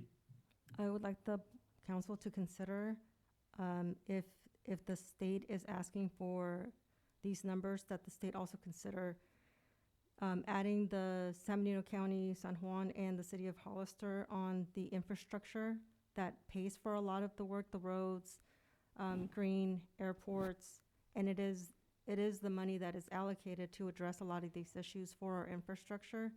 So I would be in agreement with the letter, and that specific language is incorporated for the state to consider and prioritize our region to be able to receive some of these funds for these projects. Right, and that's what COG has been doing, working with the state, trying to get more funding. At this point, all of these projects on our own, but we're hoping to get some grants to help offset some of the costs Highway 25, for example, is a over $300 million project. So we're trying to get the state to help with some of these costs. So yes, absolutely. If I may, my only hesitation was, I'd like to see the letter before I know what I'm endorsing. Yeah, thank you. Yeah, we get a draft to everyone. Mr. Mayor. Go ahead, sir. Very quickly, and I just wanted to point out to Eva, I didn't know that you were working on that as far as get that before the council or the GPAC ASAP. And again, thank you for all your hard work. I know it was probably a little bit intimidating knowing where the public is and where the public officials are with it, but you've done a fantastic job, and thank you for looking and thinking outside the box. Thank you.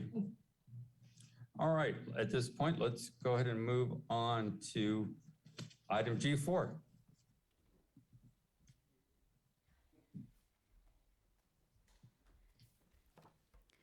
Good evening, Mayor Velasquez and City Council. Tina Garza, Recreation Services Manager. I'll give a brief report on the newly installed 9-hole disc golf course at Vista Park Hill, and staff recommends that council receive report and provide direction to staff. Last Tuesday, December 7th, staff met with Growing Hearts Executive Director Rob Rodriguez, and we walked the 9-disc golf course. And the golf course does have beautiful views of Hollister, great exercise opportunities. A few improvements were noticed and that need to be established, and that was the signage to include rules and etiquette of the game.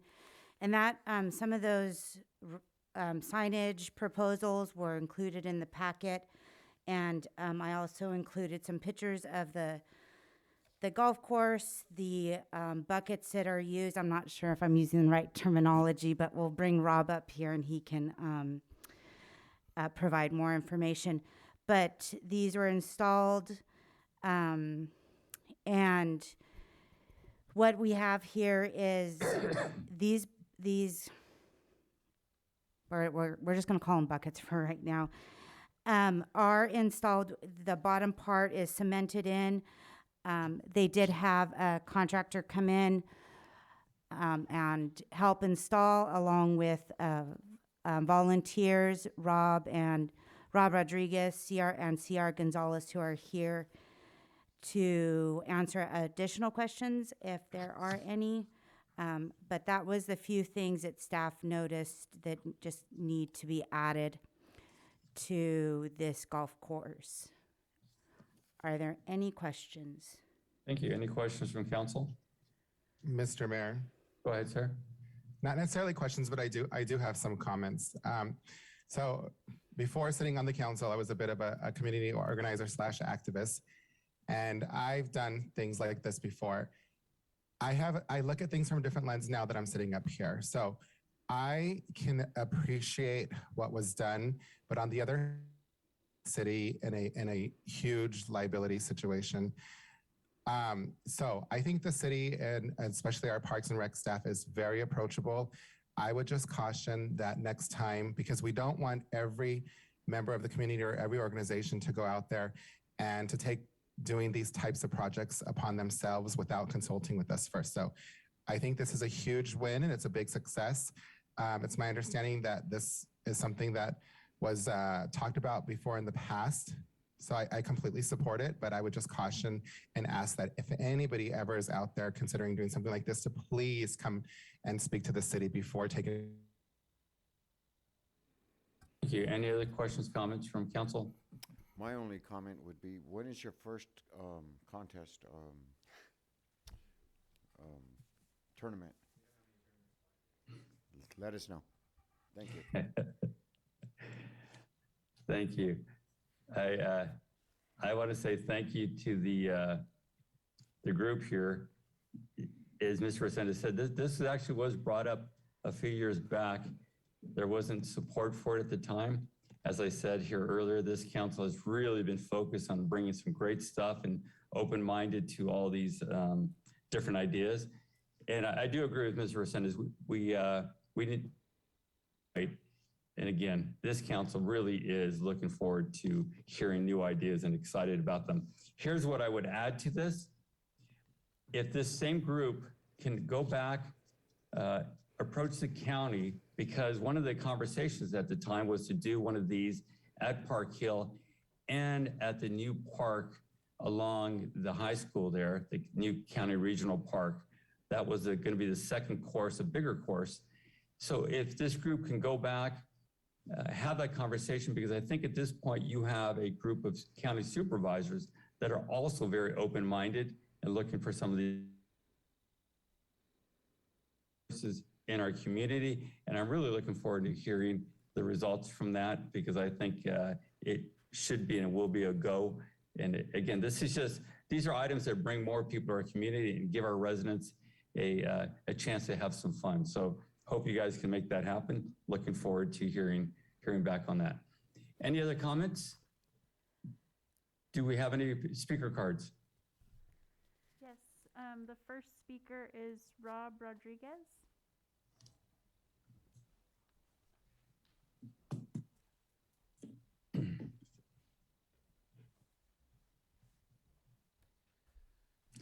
Hello, Council.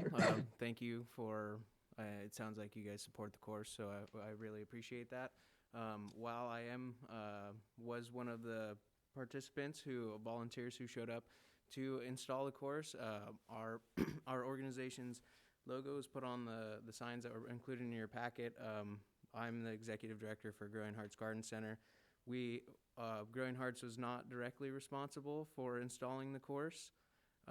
We did adopt the park, though, and so we adopted the park and the surrounding area, so we are responsible for organizing cleanups and such, and we would like to do so for the course and continue for the park until we get a chance to form a disc golf club here in town.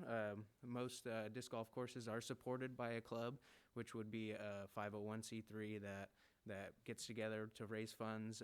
Local businesses donate to sponsor the signs on the course, and volunteers all show up to clean and make sure that everything is safe and orderly. And so we're excited. We're working on forming that club right now, but until it's formed, our organization is okay with taking that responsibility of managing the course.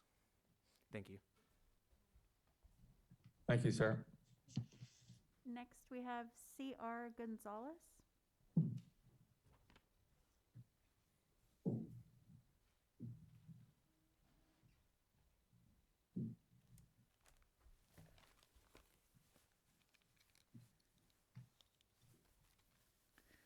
Good evening, Mr. Mayor and the City Council. My name is C.R. Gonzalez, and I'm here to speak about the disc golf course. The disc golf is a fastest growing sport in the world right now. It's also one of the top amenities that parks departments are adding to their communities. There's currently 6,600 golf courses in the United States, 500 in California, and 33 within 50 miles of Hollister. Currently, there are 3 new courses going in, one in Marina, one in Salinas, and one in Gilroy.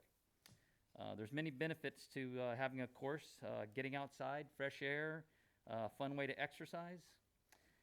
It's played by all ages and abilities. It's very easy to learn and inexpensive, which opens it up to all economic classes. It's environmentally friendly. In many areas, it's shown to move the bad influences out of the park. That's been proven in other parks or other golf courses in the area. In the few weeks that it has been installed, we've seen people come from out of the area to play. Those folks, when they come, will spend their money here. So we're looking forward to helping our businesses. Safety was very important, so we brought in a professional disc golf designer from the Bay Area to help us with the course design. A lot of thought was put into each hole so that there are no blind throws that will hit other people in the park. Those holes are designed so that it doesn't endanger any other users or other golfers. Rubber pads were put in for better footing on the tee pads. The first thing that needs to happen is signage so that we can let people know that there is a disc golf course there, and it needs to be in English and Spanish so that throughout the park. Also, etiquette and rules for the game should be posted also, which we will definitely work on with the city. This adds even more safety to the course with the signage. We had a lot of volunteers come out and help us. We had over $4,000 donated by private citizens to make this happen, which shows the support that we can get for this course. And there's been no physical or no fiscal impact on the city for this. A few years ago, we started a Facebook page to promote disc golf in this area, and we are currently trying to get together a formal club which will take over the management of the course. I invite any of you to check out our Facebook page, and it's called San Benito County Disc Golf Club. Thank you. Thank you, sir. The next speaker we have is on Zoom. Robin Pollard, you can go ahead and unmute yourself. Hello. You can hear me, right? Yes, we can. Okay. So I want to thank the mayor because you really did inspire us to do the course when you gave the speech about not waiting for the feds or the state to help us with the River Parkway. And it kind of gave us like, idea. So the reason that I supported putting the baskets in is because the guy that's living in the bowl for the last 2 years has been allowed to build structures and tear apart trailers, and nobody seemed to step up. And so I thought, well, if people are walking the hill and with their only charge is to pick up a couple pieces of trash, it's already so much cleaner from just the few people that have gone up there. I really accepting this gift for the city of Hollister. So I want to thank you, and once those trails are in and you can get from T to T, it's going to be a whole lot of fun. And we promise not to build the slide without talking to you first. All right, have a good night. Thank you, and don't forget the county one. Well, no, the county is on. We'll talk about that phase some other 3. time. Thank you. Phase 3. Thank you. All right, bye-bye. The next speaker we have is Anita Kane. You can go ahead and unmute yourself. Okay, hi. Yes, I'm so glad to see this, and I'm hoping that the city will accept and approve the Frisbee golf course in the spirit that it was built, which was as a public benefit. It's such a great way for folks to get outdoors and exercise and get the views, and it's a wonderful improvement on Park Hill, so we should all be grateful to them for doing this. Thank you. Next speaker we have is John Roble. You can go ahead and unmute yourself.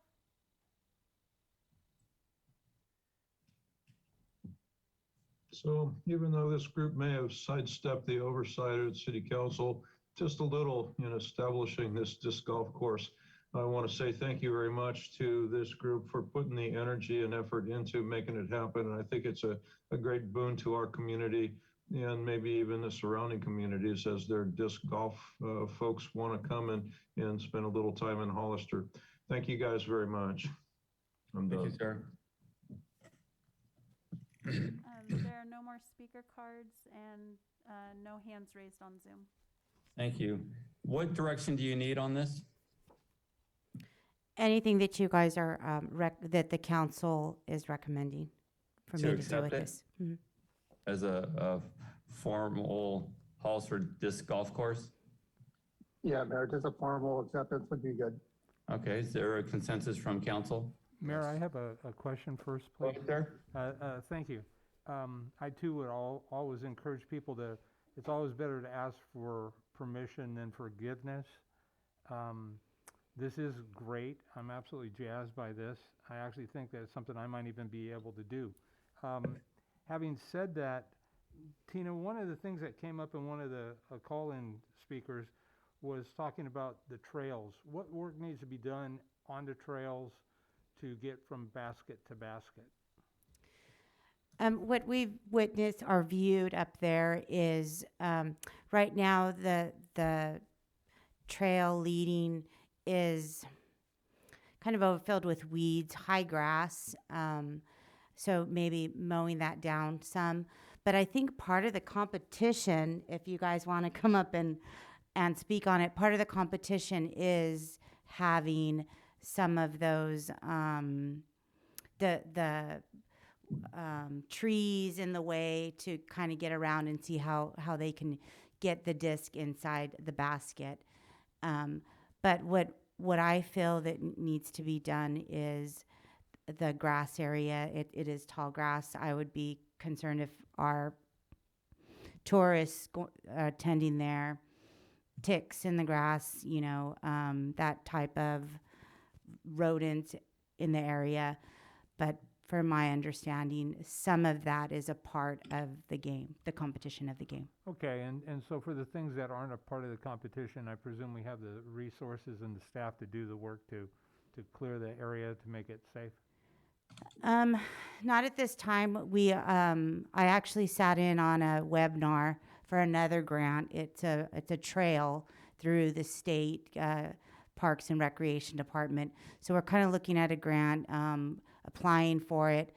We're just having to get a little bit more information on if awarded, how much would the city have to invest, or is it a fully awarded grant? I'm just not clear with some of those things at this point, and we have another webinar coming up in January. Okay. I would ask maybe the city manager consider a mid-year budget adjustment to provide the resources necessary to deal with whatever the trail issues are to ensure a safe and enjoyable experience. And then follow up, Tina, I heard you talk about signage that needs to be installed. And again, I'm going to go back to the dollars. Do we have the current budget to provide those signs to bring this to completion? I think these people did an amazing job, but I don't see why, as a community, if we're going to benefit, that they need to out-of-pocket those expenses. And I would like to see them done consistent in a professional way, and I think we should pay for that. Thank you. Yeah. Councilmember Burns. Yeah, we have a sign making machine. I'll work with Public Works. We can make the signs both English and Spanish, and then we'll work with Public Works staff also to see what we can do to clean up the paths. Thank you, Mr. Miller. That we have. I appreciate that. Thank you. Sure. Okay, any other questions, comments? I had a comment. Councilmember Morales, go ahead. Can he speak? So I just wanted to say thank you for spending your evening with us. Your comments, your time, and all of your work and energy is very much valued and appreciated. So thank you very much for being with us here tonight. Yes. Thank you.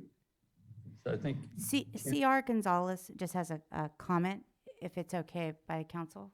Well, we're already closed, but Okay. let's, I would say this, having the rough, it's just like regular golf. Rough is important in these courses, just like sand traps and different obstacles. So they'll give you good direction. These guys are obviously very knowledgeable about what can be done or what should be done. And let's take their lead. They know what they're talking about. Just work with them on what they'd like to see done. And as the city manager said, we have our own sign making equipment. We can take care of those things for them. Just let's get it going. That's a consensus from council. So, yes. Thank you, Tina. We're going to now move to item G5. Good evening, I'm Tina Garza. I have a report from the Parks and Recreation Commission, the Dog Park Ad Hoc Committee. The Ad Hoc Committee has been meeting since August of 2021, And at our June PRC meeting, Chair Graziano assigned herself and Chair Koistinen to the Dog Park Ad Hoc Committee. And what has come about throughout the last few months that we've been meeting is we were able to design 3 shade structures, and Miss Sandy Gabe has funded those shade structures. And also another outcome from our ad hoc committee is a dog park etiquette class to be offered by the Peacekeeper Canine Services. And this is free to the public, will be offered twice a month, and residents will be able to register through the recreation department, and there will be a max of 15 participants in each class. Age group is actually 8 years and older. So at first I had some concerns about the age, but she feels that our instructor feels that age is appropriate to work with our young children on dog etiquette and what humans need to know or be aware of at the dog park. Are there any questions? Thank you. Any questions from council? In the packet, I did provide the map of where we're looking at placing the umbrellas, the different colors, and in the very back page, or towards the back of the page, there is kind of the what is it called? I forget what it's called. Just the sun blockage and how the umbrellas will protect our residents from being exposed to the sun. Thank you. Any other questions or comments? I just got one. Go ahead, Vice Mayor Perez. So for these canopies, did anyone go out and talk to the people that are using the dog park? Is it something that they're all asking for, or a lot of them are asking for? Quite a bit of our community is asking for these shade structures, and we did invite, at our ad hoc committee meeting, we did invite our community, and we probably had on average 8 to 10 community members that attended. Okay. So that they were able to give some input on what they wanted. In regards to the placement, we did work with the placement of the umbrellas. We did work with our airport staff, because where you see umbrella number 3, we actually had it towards the fence over on the west side. But when we spoke with Adam, it was mentioned that we couldn't have anything taller than the fence line over there, and these umbrellas stand around 14 feet tall. So we ended up moving some of the shade structures. Awesome. One last question about the dog park. Did we get the last faucet fixed? Yes. Okay. That has been fixed, and it's open, and the only time it's muddy paws is when it rains. Awesome. Yep. Thank you. Great, excellent. Any other questions, comments? Mayor Velazquez, Tim Burns. Go ahead, Mr. Burns. Thank you, Mayor. Tina, real quick, back to the umbrellas. I presume they're commercial grade and they're tethered so that they can withstand any wind shear that could launch them? Yes, they are. In the report, it does state there's a form that says they can withstand, up to 100 and 104, I think, miles per hour wind. So they're great structures. We did meet with the vendor and had that discussion because we felt out at the airport it does get windy. Thank you. Appreciate that. Thank you, sir. All right, any other questions, comments? Do we have any speaker cards? There are no speakers and no hands raised on Zoom. Thank you. Tina, I do have one more comment for you. Yes. Great success over there. Again, another great example of teamwork. For the future, some of the other parks that we have, people do walk their dogs.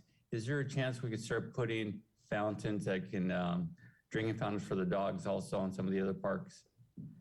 Yes, we'll look into that. the new park that will be developing over by Fire Station 2 We'll definitely will have it, have that, yeah. yes. Mhm. Absolutely. Okay, thank you. You're Is there a consensus to go ahead and move forward with this from the council? Yes. Yes. Yes. Yes. Thank you very much, Tina. Thank you. We'll now move to item G6, Planning Commissioner for District 4.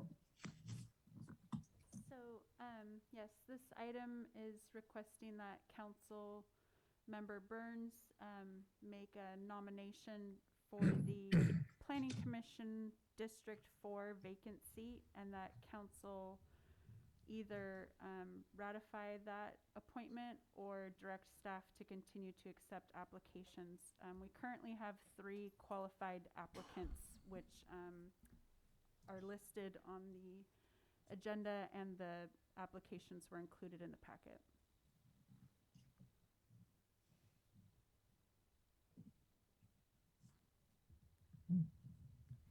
Mr. Burns, you have a decision? Oh, I do. I wanted the suspense and drama though, Mayor. Thank you.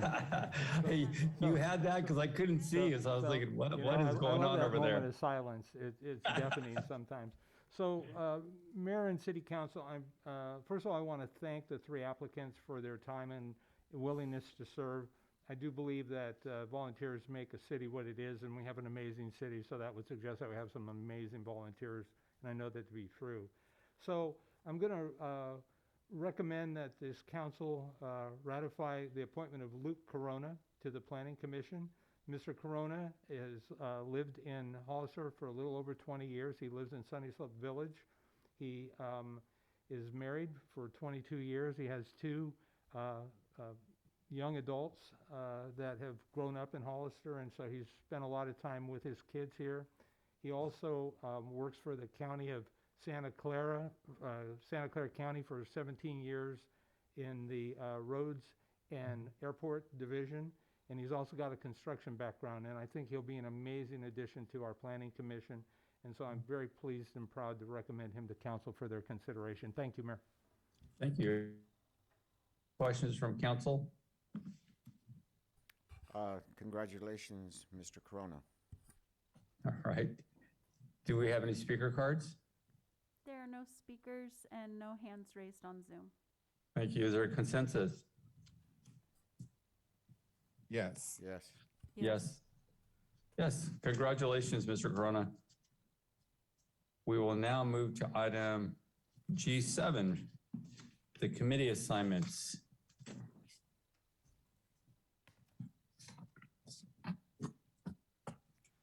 All right. Well, first off, thank you to all the council members that did contact me with your requests.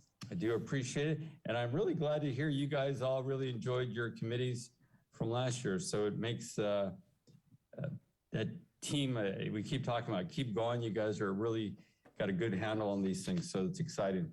So these are my requests for this year. We'll start with COG.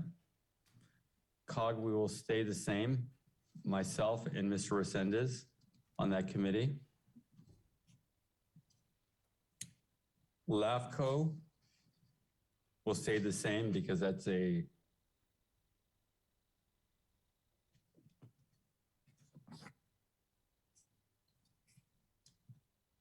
intergovernmental. No, but let me know if I'm going too fast, by the way. I think my list has got a slightly different order unless members of the COG do Measure A, local transit, airport land. Let me check what your list is here. Hang on, I had the other list I've printed out. Sorry for that. That's okay. Okay, so first page was COG, correct? You had that? Yes. And then right below that, it says members of COG also sit on the following boards. So Yeah, those are the same. same members. Okay, Okay. got it. LAFCO will stay the same. Now we'll move to the next page. Intergovernmental will stay the same.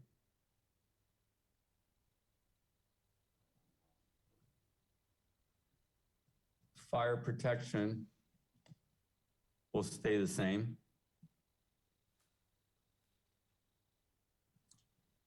AMBAG,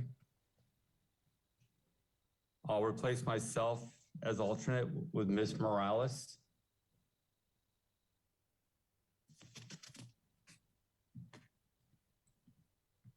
Next page. Like to appoint Ms. Morales as the alternate. Mr. Perez will stay. That was the governance committee? That's a governance, yes. I would like to give up, the only ones I'd really like to keep are my senior advisory agency, integrated waste, and AMBAG. I'm sorry, Mr. Perez, say it again? I would like to, the only ones I'd like to keep is my senior advisory AG, the AAA, the integrated waste, and AMBAG. And I can be alternative on as any other ones you want me to be. On the governance, would you rather be the alternate on that and Ms. Morales can be the member? Sure. That's good. Okay, Ms. Morales as the member and Mr. Perez is for pointing that out. Did you get that, Nova? Yes, I got that. Thank you. Water resource would stay the same.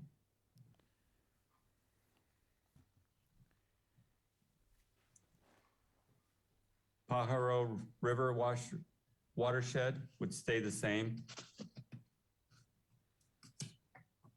Who's the alternate on that?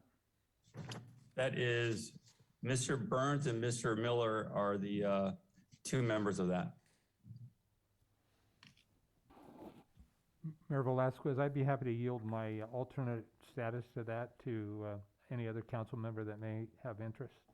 Of the Pajaro? Yes. Ms. Morales, would you like to be the member on that? I'm sorry, I can't hear, I'm sorry. I'll pass, thank you. Okay. Mr. Burns, would you be willing to stay on that? Yes, sir. Okay. Thank you. We'll move to the next page, starting with San Benito County Integrated Waste. Mr. Perez, you made a comment. You do want to stay on this one, you said. Correct. Okay, so you would stay on that, and then Ms. Morales, you could be the alternate on it.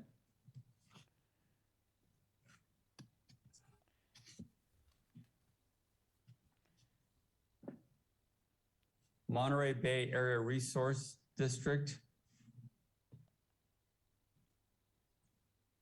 I'm not seeing the current member. Who's the current? Last member is District 3. I see it now. You're talking about AMBAG? This is the Monterey Bay Resource District. Oh, no. So, Councilmember Morales. Monterey Bay. I didn't see that one. That's fine. Thank you.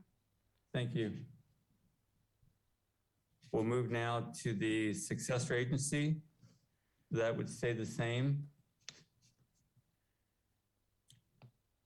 Oversight Committee for former redevelopment agency, that would stay the same.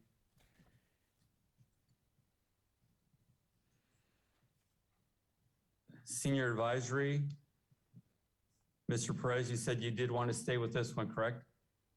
Yes. Okay. And any of my agencies that I'm with, if anyone would like some, please feel free to speak up. I know, Okay. Tim, you probably got a laundry list of ones you want to participate in. Just saying, bro. Ms. Morales, you'd be the alternate on that.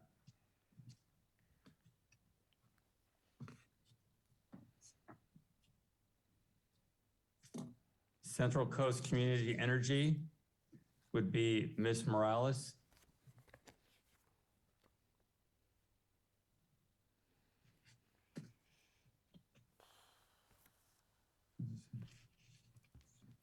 Would there be an alternate for that one? We'll go now. Did you get those, Nova? For 3CE, I have Councilmember Morales as the representative, but is there going to be an alternate for that one? Mr. Perez will stay as the alternate. Okay. Roland's actually the alternate right now. Has you listed as the alternate right now. Is he? No, Roland is. That's what this one says. Which, on the 3CE? Yep. The paperwork I have shows Mr. Perez as alternate. I will. The one on the tablet is Roland. Oh. Looks like one list has Roland and one list has Rick. So there's some confusion there. Does anyone remember? Mr. Perez, do you mind being the alternate? You had some experience on there before, correct? Sure. Okay. Let's have Mr. Perez. He had some experience on there before.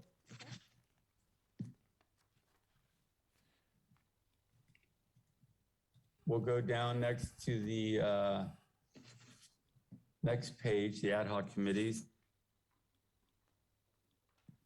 General plan stays the same. It's the plan's done now. It's just needing voting from all of us. EDC would stay the same. Fire ad hoc committee would stay the same. Charter City Council term limits would stay the same. Police Department Communications Center, Mr. Burns and Mr. Resendez, that would stay the same. Community beautification would stay the same.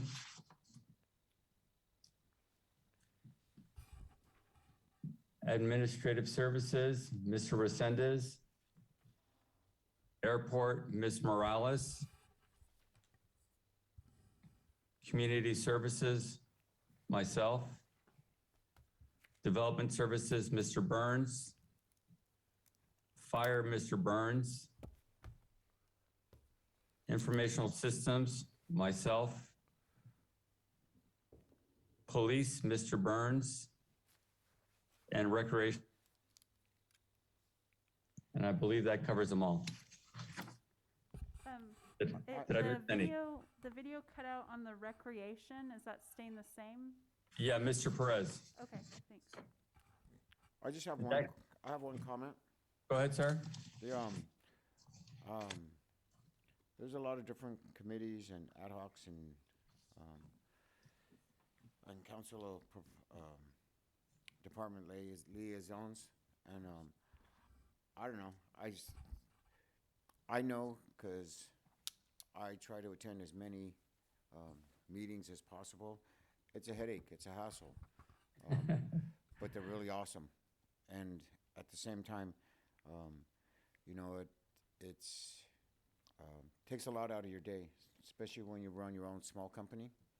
So I can imagine what it's like to run a bigger company, and I would like to see that these appointments be spread out more evenly, because Ignacio, Mayor, you take on a lot, and I'd like to see things spread out more evenly.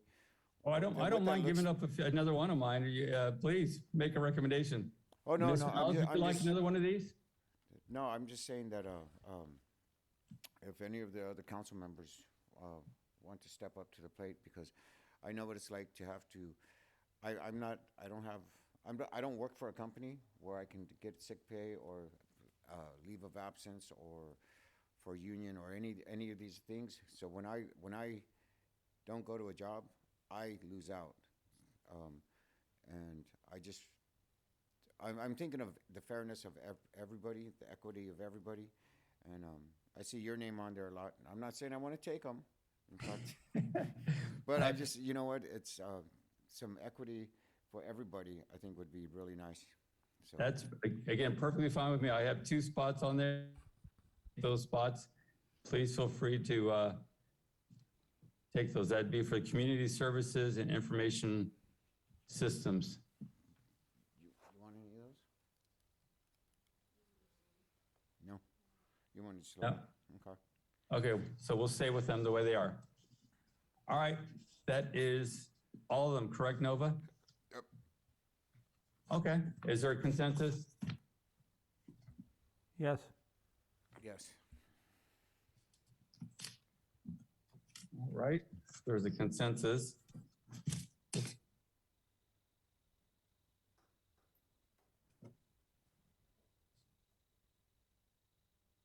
Hang on a second, I lost my place here. All right, HIJK, there's no business. Want to wish everybody a Merry Christmas, Happy New Year, be safe, take care, take precautions out there, this virus is spreading. Is there a motion to adjourn? So moved. Is there a second? Second. Motion is second, roll call, please. Vice Mayor Perez, Yes. Councilmember Resendez,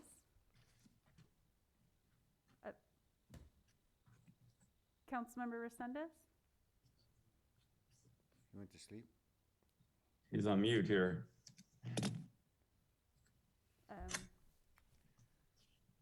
do I? Mr. Resendez, you do there? I- There he is. Oh, there he is. Can you hear me? Now Yeah, I we can. I apologize. My microphone's gone out about 5 times tonight. I'm here, and yes. Councilmember Morales, Yes. Councilmember Burns, Yes. Mayor Velasquez, Yes. Council adjourned. Merry Christmas, everybody. Good night, everyone. Good night, Take care. everybody. See you Merry next week. Christmas. Recording stopped.